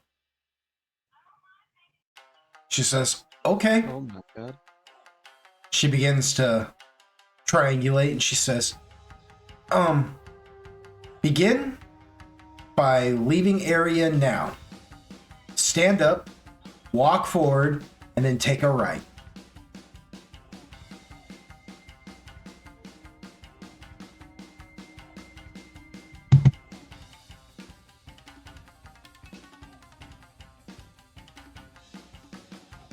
Says, I will take you the fastest way to him possible.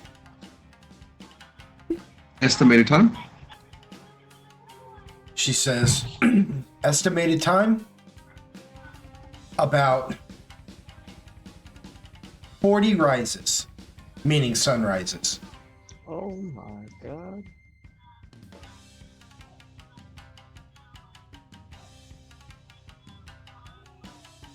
She says, Can we take a rain check on that? She says, of course. I will save it for later. Just remind me. Say dot, begin navigation to Otis. Okay. Let me write that down.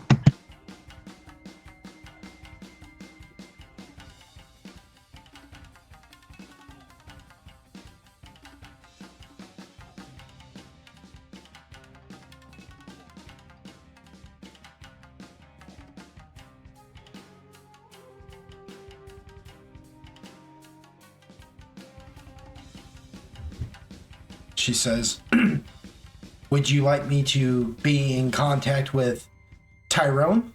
His ring seems to be out of range as well, and I can triangulate it as well.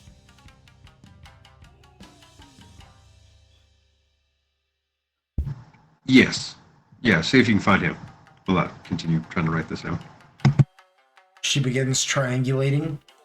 She says, oh, he is out of our comfort zone as well.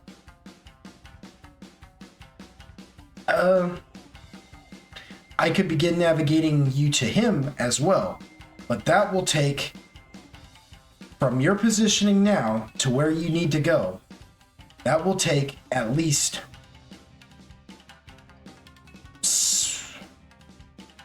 a total of 150 rises plus extra. Oh, from today, 50 extra rises from once you get to the position.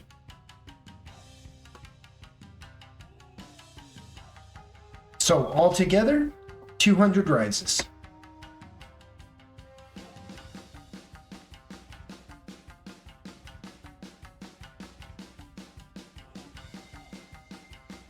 And or I could contact him. I mean, you could try, sure. Says, oh, his ring seems to be functioning. But he is vastly out of range. I can begin relay messaging if you'd like. You could tell me the message you want me to send, and I will send it.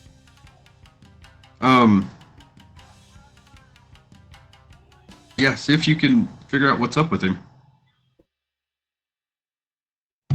What is up with him? Yeah, see like what the deal is, why he kind of disappeared. Okay. I will ask him what is up with him. And she... Whoop, whoop, whoop.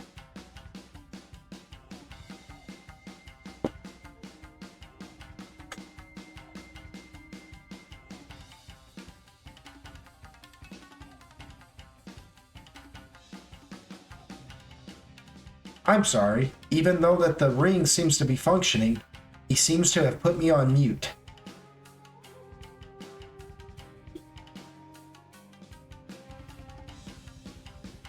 I can try again later if you wish. Sure, that sounds good. Says, I'll tell you what. You can set me to ask to send out the message to him, or you can just ask me to do it again whenever you feel, or you can set me up on a timer, and after a certain amount of time, I can try again. If it makes it easier for you so you don't forget, I can try once every day.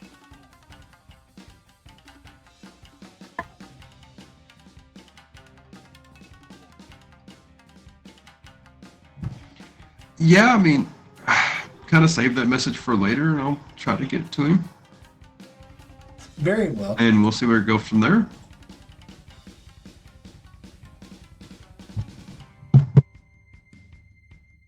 Now, the other 2 rings, I don't have information on. They seem to be blocking, but they will receive messages.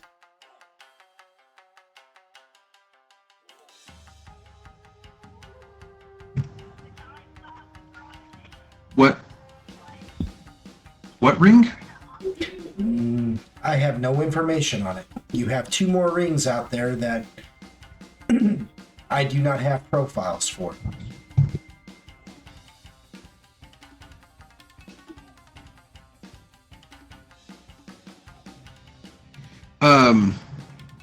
Yeah, get a hold of Android and let him know this info. He needs to know this as well. She says, very well. And we're going to switch to Android now. Hooray. What a perfect segue into that, huh? So, Android, you and Lao D search around the outside of the arena grounds for a while, but find no trace of Zoltan, Elsa, or Agaragis. Now, you can roll an intelligence check to see if you can remember the last conversation you may have had with them, to see if like something won't jog your memory a little bit. Word. Or you could, you know what, don't roll an intelligence. But what knowledges do you have? Before we do that, what knowledges do you have just in general? Maybe one of your knowledges will actually help with that. While you do that, I'll be right back. All right? Cool.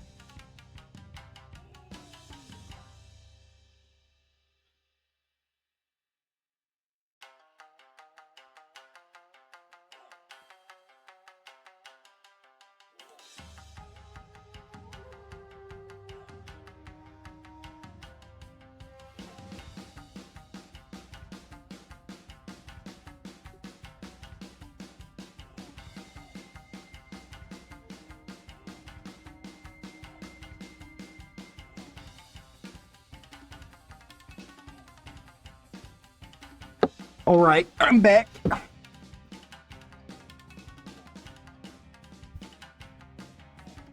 Hello. Hello. I have knowledge history, knowledge local. We'll go knowledge history, because technically Okay. you're trying to remember history. Memory is just history. It's just personal.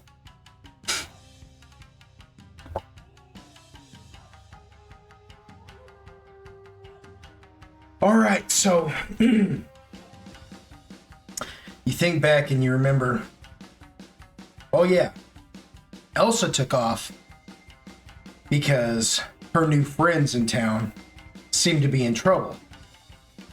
And she only knows that because Agaragis showed up while you were watching Uquill in his first fight, talking about the plot against you and the group that they overheard, right? Zoltan went to assist Agaragis in investigating what Agaragis had overheard at the palace. So, you can't be for sure where Elsa is. Because you know Elsa. Right. For all you know right now, she's inside the belly of a whale beating the crap out of it. You know what I'm saying? However... Pretty much. Yeah. However, Zoltan and Agaragis may be at the palace still.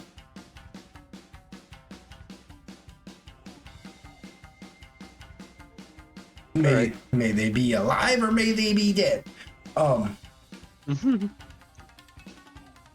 Android kind of snaps his fingers and he looks at Loudy and he's like, let's go check at the palace.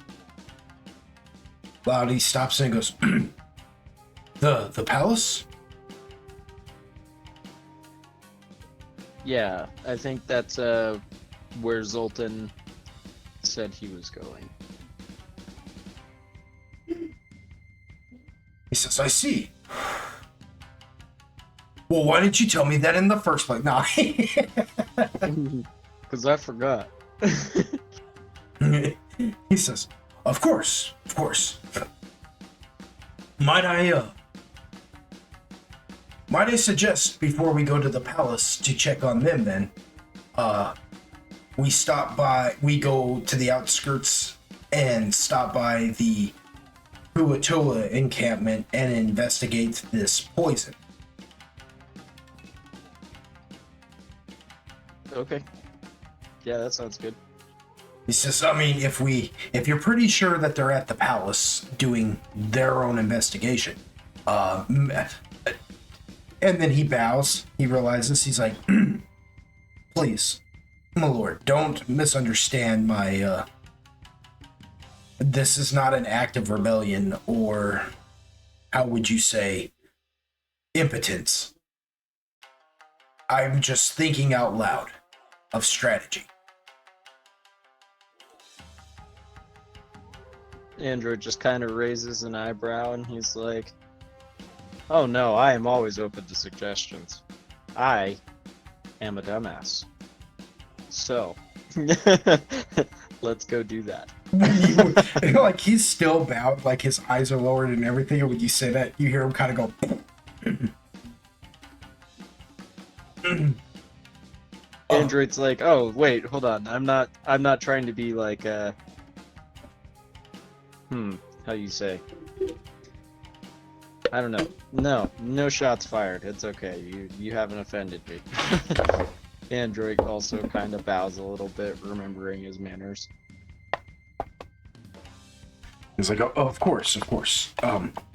It's just my job to assist you. So if you are dead set on going to the palace, we will do that. But I was just thinking out loud and thinking of what we could do to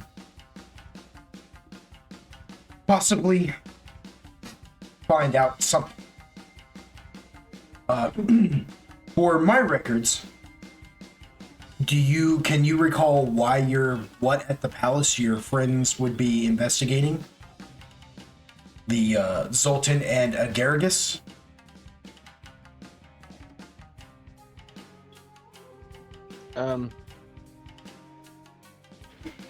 So Android gives him the rundown on everything that he remembers, from the conversations that he was having with them, like from the point of Agaricus, coming back and letting them know about her friends being in trouble onward, like everything that happened. This is interesting. And he gets kind of like a grave expression on his face. He says, this does not bode well, my lord. If Lord Frizen, if there's people with inside the actual royal guard. And he stops and thinks about it and he goes, based upon her description of the two dragoon that she saw speaking, that's what they would have to be, by the way, is royal guard. I assume. Or imposters. If two royal guard... Yeah, that makes sense too. Says this, of course. If two royal guard are involved, then this goes higher up than I even expected. This just isn't an act of rebellion. This is treason. It is treason, then. No, this is an act of treason.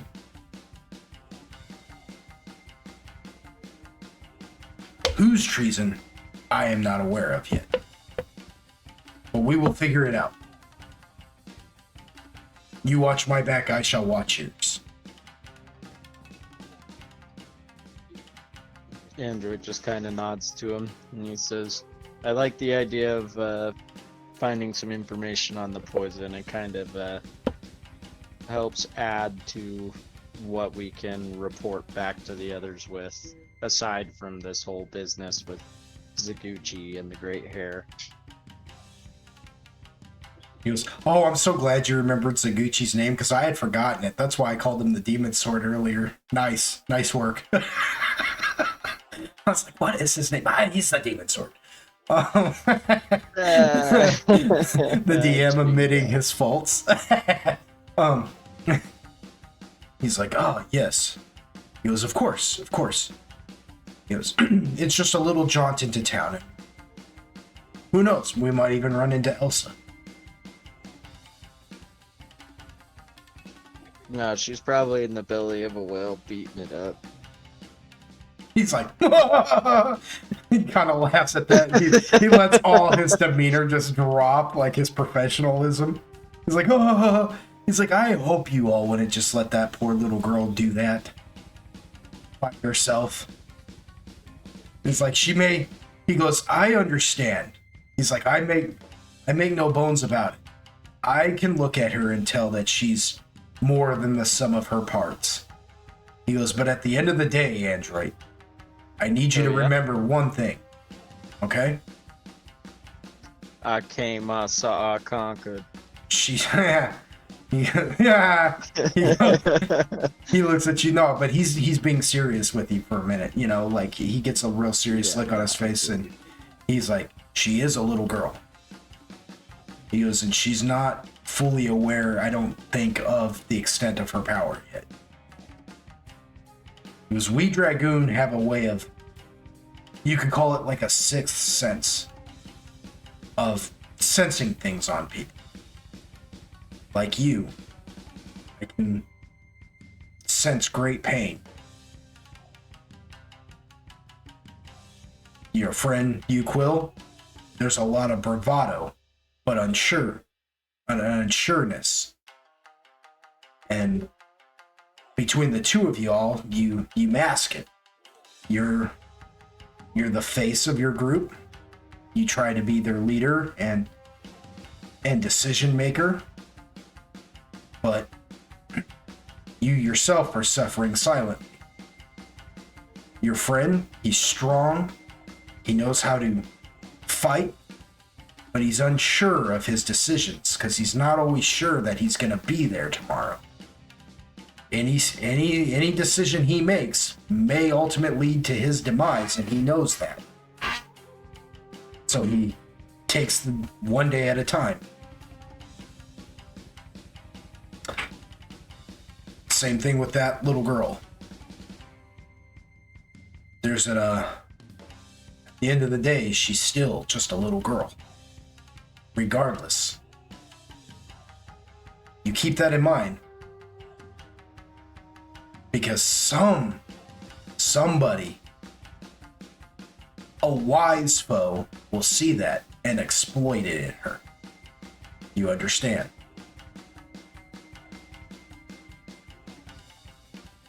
Android kind of considers what he's saying carefully.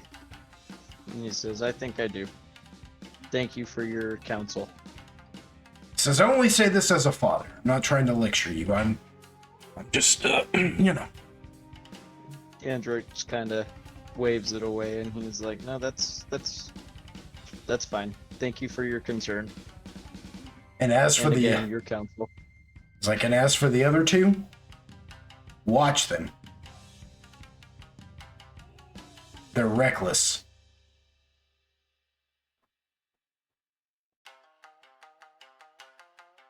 With that, he sort of nods. Yeah. And as you're having this conversation and walking through, you know, the Forgotten City, people are out and about and enjoying themselves and you know, just enjoying the festival, setting off fireworks, getting drunk, playing different games and stuff. A new game is taken off amongst the kids where they're playing a game they call now stickball, where they throw a ball at each other and the other one hits it with a stick and sends it flying, and it's their job to like grab it and get it to one of the what they're now calling the bases, you know, before the person who just hit the ball gets to the base. Because if they can get the ball to the base, then that fortifies the base and the person cannot invade. And these, you know, and these kids are just out there, and like this new game is just taking off with these kids. You know, the game that Elsa helped them begin develop. Oh yeah. Yeah, they're now calling it stickball. And Yeah. like it's just, you know, there is so much fun and magic happening amongst these different people, you know. There's Bonsai, Feng Zhang, Daji, Humans, Dragoon. I mean, all of them. The Bixian, Kuatoa. I mean, just everything has come together and everybody's just having this great celebration. Through this city as you and him speak with one another. There's wafts of incest and different kinds of alchemical burnings going on in the air and whatnot. And then eventually you make it. You've been this way out here before. You know where the Kuatoa encampment is at. And it takes you between searching out there, speaking, walking through the city, and then getting to the Kuatoa encampment. It's almost been about almost 2 hours. And as you're approaching the Kuatoa encampment, you hear a little voice inside your head say, triangulating your position. Dee-dee-dee-dee-ding, like the chimes. Hello, is this Android? Farisen. Android's like, what the fuck? And he checks his shadow. Go ahead and roll.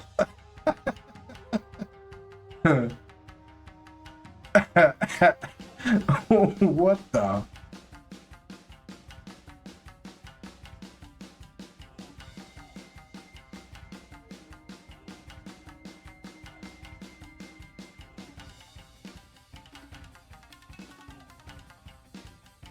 No, go ahead and roll for a check on the shadow, by the way.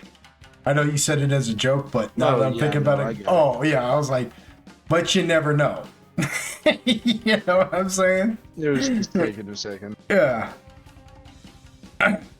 You, like, check your shadow real quick, and as you're, like, kind of down there, Loudy, he, like, stops for a minute and watches you as you're doing this, and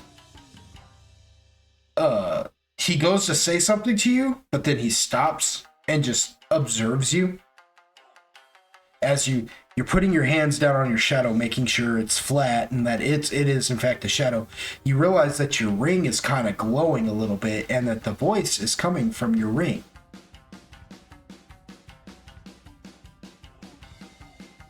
Android's like, what? Says, is this Android Farisen? Yes? Who are you? Hello, Android. I am Dot. I am one of the functions of your communications ring. Allow me to explain, as I did to you, Will. I am one of the functions of your ring. You have never asked for my help, so up until now, I have not needed to say anything. You never said, Dot, assist with, and or Dot, communicate, or any other of my functions. In fact, it wasn't until we lost your coordinates that I needed to triangulate your positioning and or communicate with you directly to make sure that you are, in fact, Android Farisen.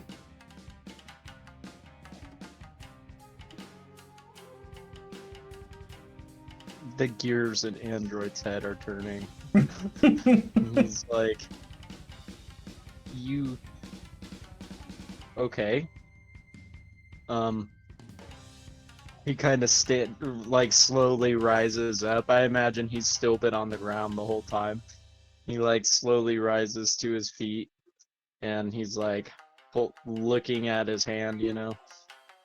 And he's like, so you have more than one function aside from communication?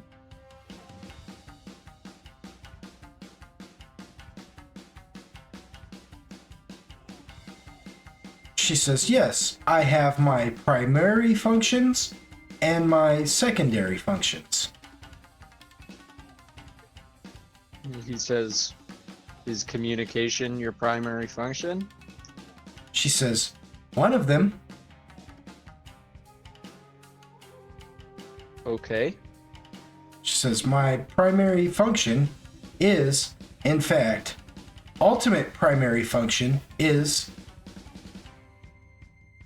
my next primary function is communication. Uh-huh. Is that right?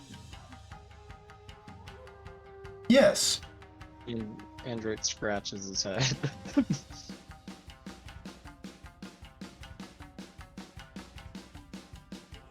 Well, what are your secondary functions? Translation and interpretation. I can translate several different languages. I know the languages of all the indigenous peoples of the continents of Siren, Brokine, Emerald, Borkamina, Alihazar, Drazulu, and Pengshun.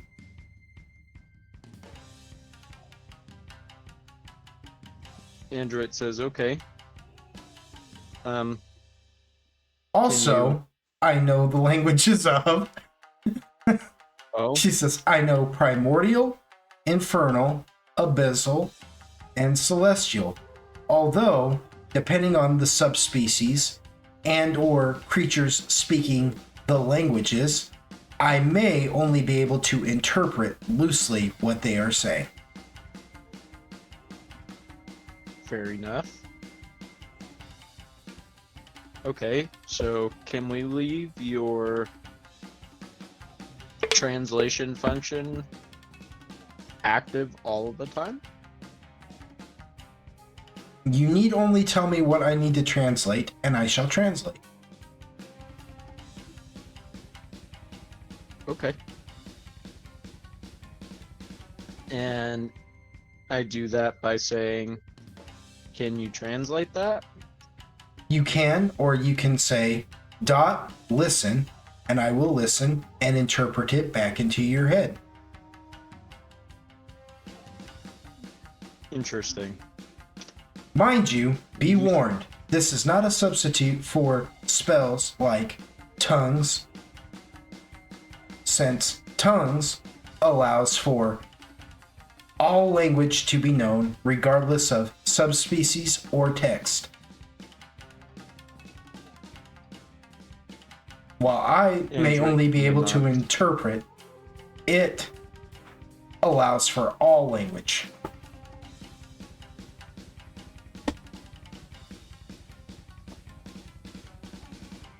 Interesting. And you said you will ask you to contact me? Yes, I contacted Uquill first since he has ring 1. There are 7 rings active as we speak right now. He has ring 1, so his ring is the first I needed to triangulate. Can you tell me the active rings and their owners in order of number? He says, of course. Ring 1, Uquill. Ring 2, Tyrone Hatebat. Ring 3, Android Frizen. Ring 4, Otis Hirokin. Ring 5, Unknown. Ring 7, or Ring 6, Unknown. Primary ring. Non-applicable. What does that mean? I'm sorry. Repeat question? You said primary ring is not applicable?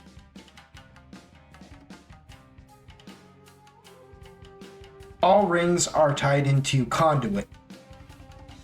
Conduit ring is primary functional ring. It is non-applicable. Okay. So Android kind of thinks. He says there's no owner of the primary ring or the conduit.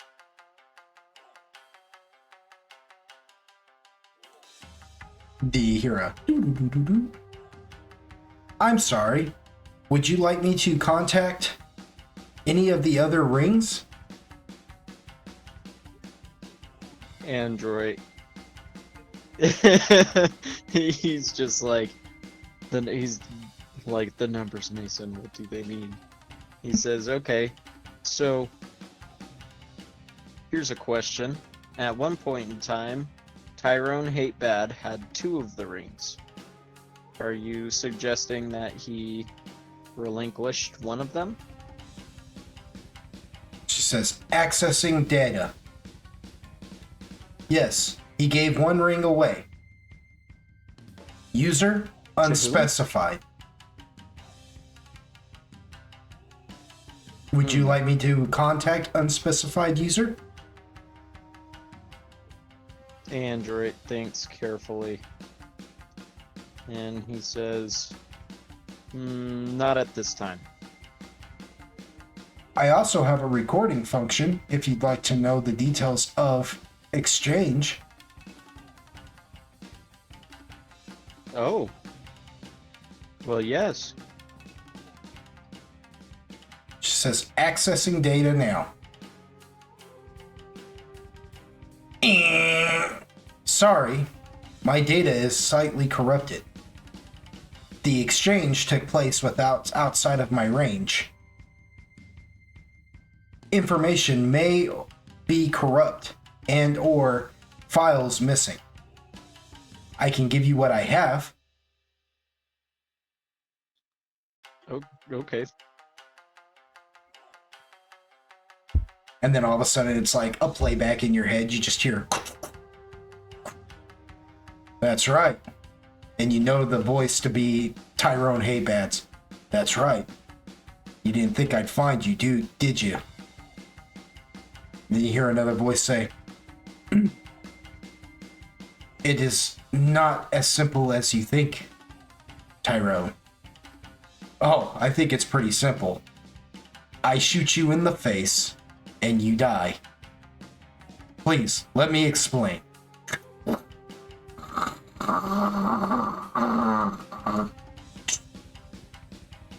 Message ended.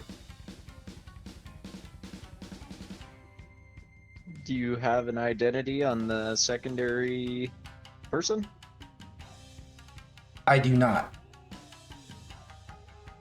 They have access to my files and have chosen to remain anonymous.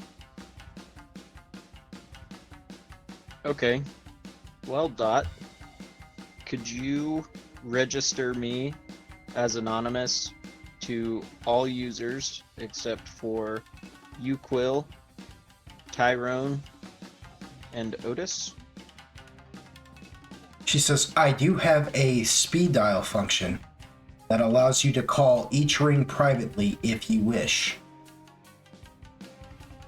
She says, would you like me to switch specifically to speed dial mode? And he says, yes, but I wanted to register the data from my ring, such as recordings, as anonymous, to block other users other than Uquill, Otis, and Tyrone from accessing. She says, I can do that for all rings except conduit. Primary ring must have access to everything. Fair enough. One more question for you, Dot. Yes, Android? Yoshi Larethian never had a ring? Yes, exchange happened. Are there any details on whom she exchanged hers to? Yes, that happened within range. Within range. Within range, just recently. My secondary function allows for amplified communications. I can amplify from 1 mile to 5 miles comfortably. Anything beyond that, you risk corruption and or interpretation of data. Andric just slaps the palm of his hand against his forehead and he says, 5 miles. Okay, yeah, let's turn that on to 5 miles. So, what's the data on the exchange? To whom, I suppose? She says 5 miles amplified. She says ring exchange has happened. Ring is now out of range. At time of ring's range and exchange, she gave ring to. Would you like me to play recording? Please. Again, you hear what sounds like just recording. Sounds like shuffling or something. And then you hear a very familiar sound of what sounds like white light and a up here. And you hear Yoshi say, "Oh, he sent you, did he?" And you hear a very familiar voice, one that is unmistakable. Oh, it's Say. Solar. Say, "It's time. We're at that point." He says, "I don't know why he's playing this so close to the vest." Solar says, "Because before it's all said and done, something's going to have to give. And it's going to require sacrifice. I need it so I can at least keep tabs." She says, "If it was anybody else asking this of me, I'd tell them, no, they can burn in the inferno for all I care. But because it's him who commands it, who am I to deny my father?" "Milady, I don't wish to repeat myself with you." "Oh, you can drop all pretenses, Solar. We both know." "Yes." "Here you go, then." And then he takes you hear the sound of an exchange, It says, "Recording shut down. I am sorry, but that you do not have function to the conduit recording." And then you hear a malfunction. And then you hear another voice say, "This should not be." And he says, "But it is, bitch. End recording function. Now." Data finished.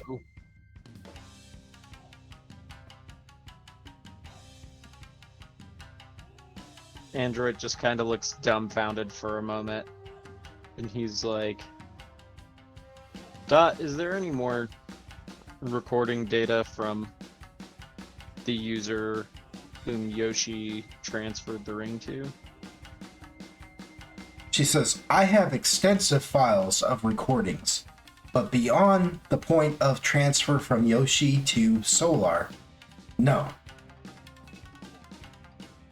So there are no recordings from the time that Solar obtained the ring. She says, "No." Are you recording at all times? "I am, by conduit's standards."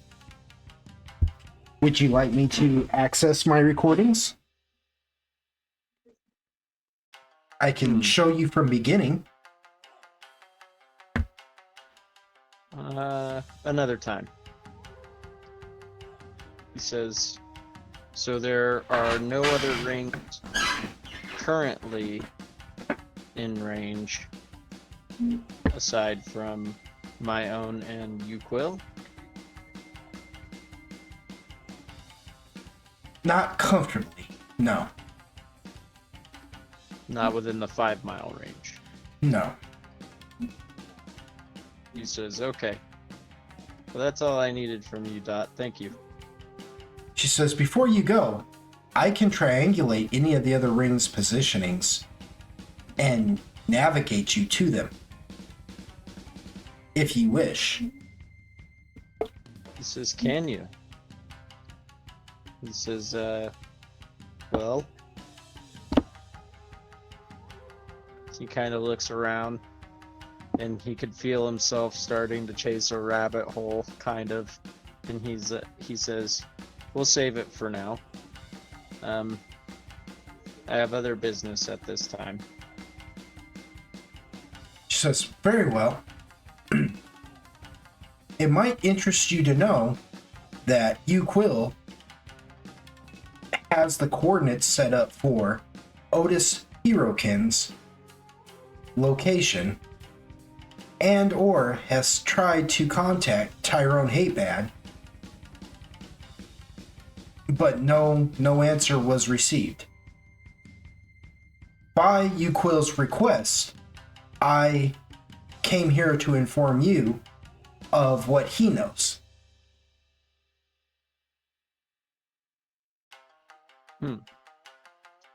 Okay. Well, let's store that data here too, I suppose. But, thanks for a moment. He says, is Otis Hirokin available for receiving a message? No. Otis Hirokin's ring is suffering from malfunction, and in order for it to work again, I would have to be close enough to pair with it to repair its capabilities.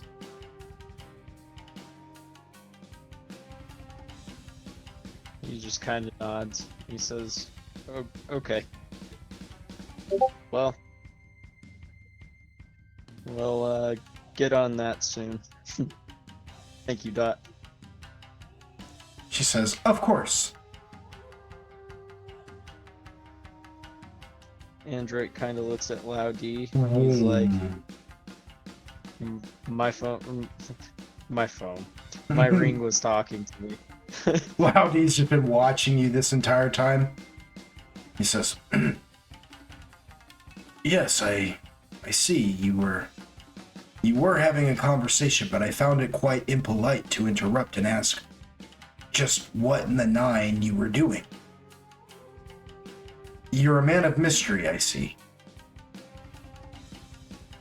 He says, well, this ring was given to myself, and a number of copies were distributed to as you say this ring. Hold on. As you say this ring, you hear a voice say, Dot. That's it. And Android's like, ahem. Dot is the name of this ring that was given to me. And I didn't know Dot was in there for a very long time. Dot 3. Dot 3. Apparently. He says she's correcting me as I go. Now that I know who she is. I thought the only function was communication across distance, though. And apparently Dot 3 felt it was pertinent to let me know of her presence now, which, good. That is incredibly useful, actually. because you, Quill, and I could only speak at a 1 mile distance before, and yeah. He just starts firing finger guns. Yeah. Laudesis. Oh. Only you and you, Quill, have rings of these communications, not the rest of your group? Not the rest of our current group.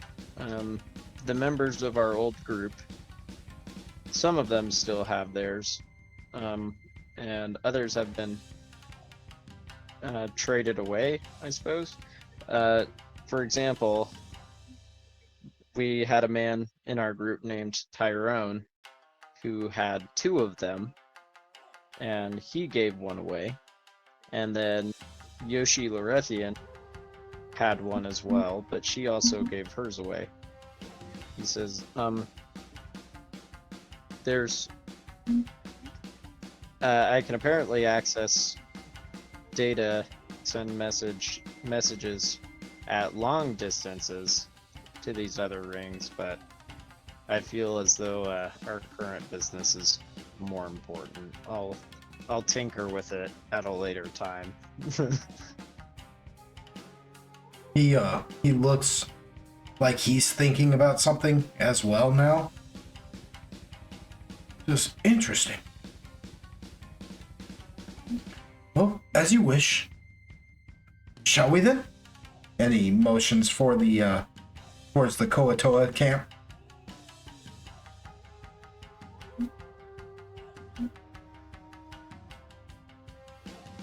Android follows along. He's like, oh, and he feels almost stupid because like he's like, oh, you okay, and he begins leading you into the encampment.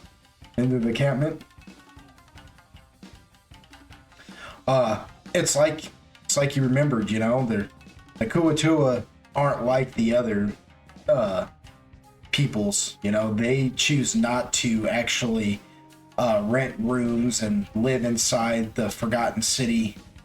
They set their camp up outside of the city, not a long distance away, but they're very private. And if you remember, they're kind of wackadoo. Yeah. You know what I mean? They're the frog people, right? Yeah, they're kind of the Right. 4-foot frog people, and you know they're kind of yeah. So they prefer their privacy. Hebrew. Yeah, and you remember that there was the one tent that you went to that was where you were talking to them about the exchange of money and how that works, you know. But isn't that what it was? Yeah, but he doesn't. Yeah, the win exchange. Yeah, they but Laudi doesn't choose to go into that tent this time. You know, that's a very specific tent for a very specific thing. You know, instead he takes you to a larger tent that when he gets there, you are met by some Kuatoa who aren't like the other Kuatoa.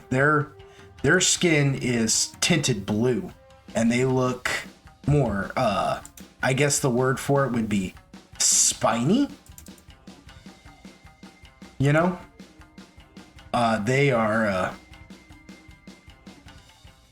and they are more decked out in like armor and garb. You know what I'm saying? Like, you could tell that these aren't like the other Kuatoa. These are their warrior caste, as it were. And they instantly stop you two. They're like, what business do you have here talking to our shogun?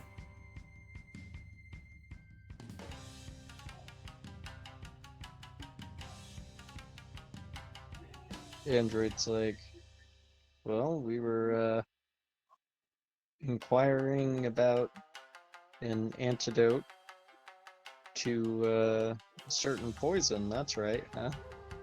Kind of looks to Laudi. Laudi kind of nods for a minute and sort of shrugs and he goes, hold on.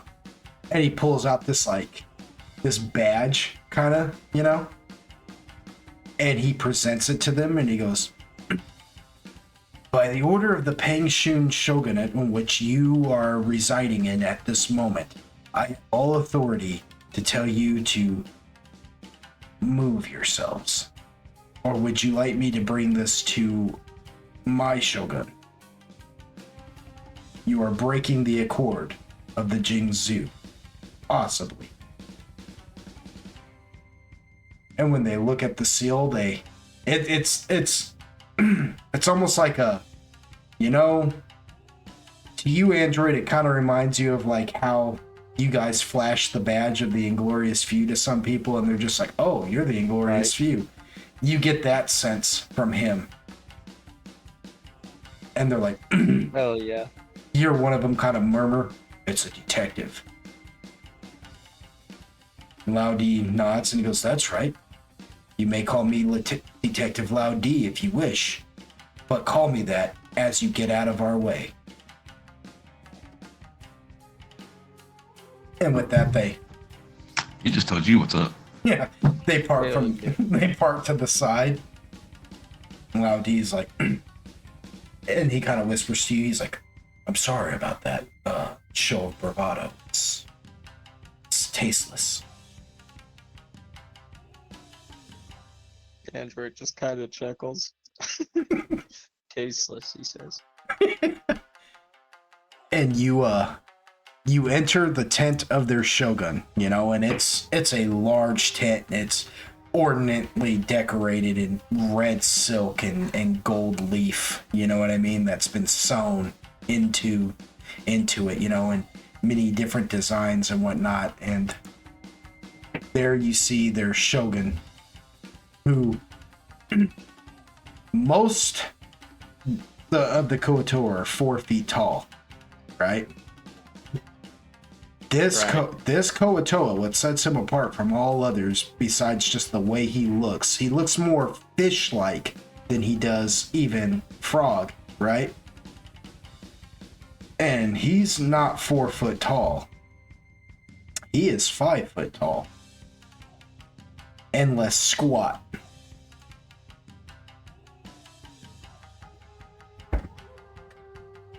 Interesting. And he sits there upon a throne made out of silken pillows as other Koatoa sit around him, smoking pipes and looking rather inebriated. What really catches your eye is, and you don't know if this is Koatoa or not, but they seem to have like some kind of dog creature. You know, it would remind you of like if the Koatoa had dogs, this would be it. You know what I mean? And these things are quite large. They're large by Koatoa standards, right?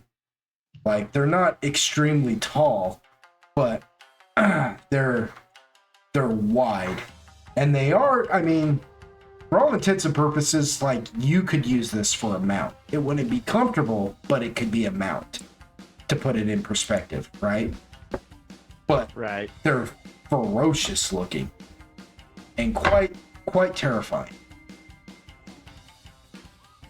And what a fucking disgusting creature. And a few of them just sit there on the sides of the shogun as he sits there sipping some kind of weird brackish black liquid. And as he sips it from his cup, you see that there's like a tendril in his mouth that he slurps up. And he looks at you and he says, as you guys enter, and he says, well,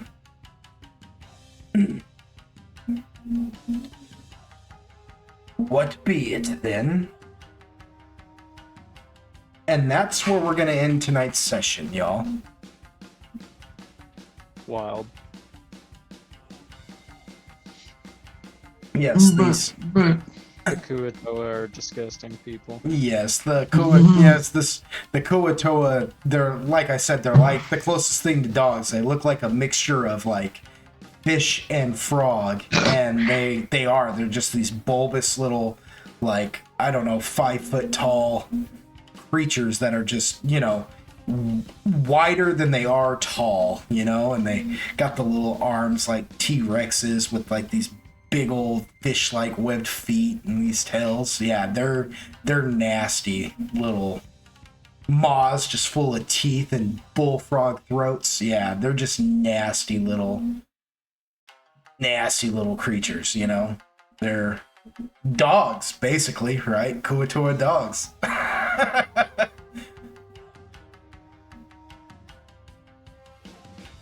Yeah, so that's where we're going to end tonight's session. Word. I hope you all enjoyed it. I, for one, have been waiting so long to introduce Dot. I can't tell you how long I've been waiting to introduce Dot. Liar. I'm dead serious. Let me put it to you like this. I waited an entire... Lies. You enjoy not letting us have long distance communication. I waited an entire arc to introduce Dot. And I figured if any of them ever really get curious about these rings and go like tinkering with it, then I'll introduce her. But if they don't, then I'm going to have to introduce her when the time is right. And I can't tell you what the time that is, like what determines that factor. All I can tell you is something happened. You guys have done yet something again that it's like, well, I guess my hand is forced. Yeah, I hate that. The implication. It's good because of the implication. Yes. I had a good time.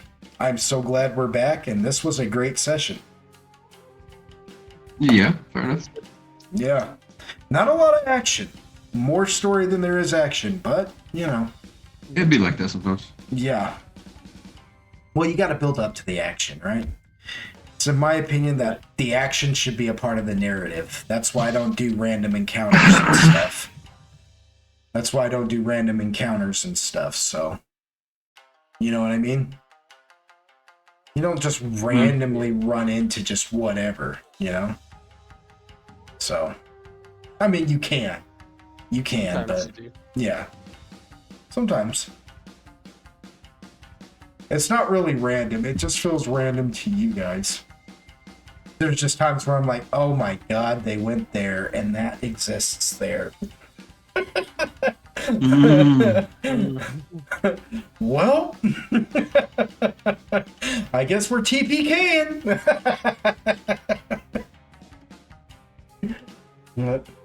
But I hope you all enjoyed it. Let's do our outro, boys and girl.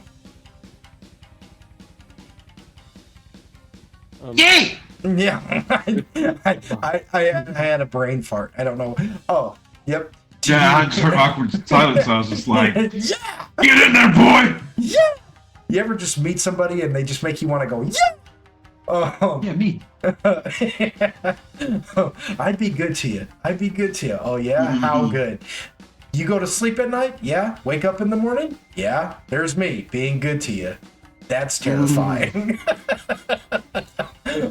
Anyways, if you I don't know why I'm plugging this now and getting off on this spiel, but if you haven't seen that show Shoresy, it's hilarious. It's made by the same guy, I think his name is Jared Kiso or something like that, who does Letterkenny. Yeah, the character from Letterkenny, the Shoresy, who you never see, but he's always talking crap from the... He's always talking smack from the crapper.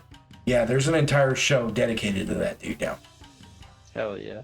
Yeah, and it's funny. He's like talking to this girl at a diner, and he's like trying to hit on her, and he's like, I'd be good to you. I'd be so good to you. And she's like, oh yeah? And he goes, yeah. You go to bed at night, wake up, there's me in the morning being good to you. She's like, that's terrifying. And then she like gets up and walks away, and he's like, hey, how about next time we have this conversation over a hot piping bowl of miso ramen?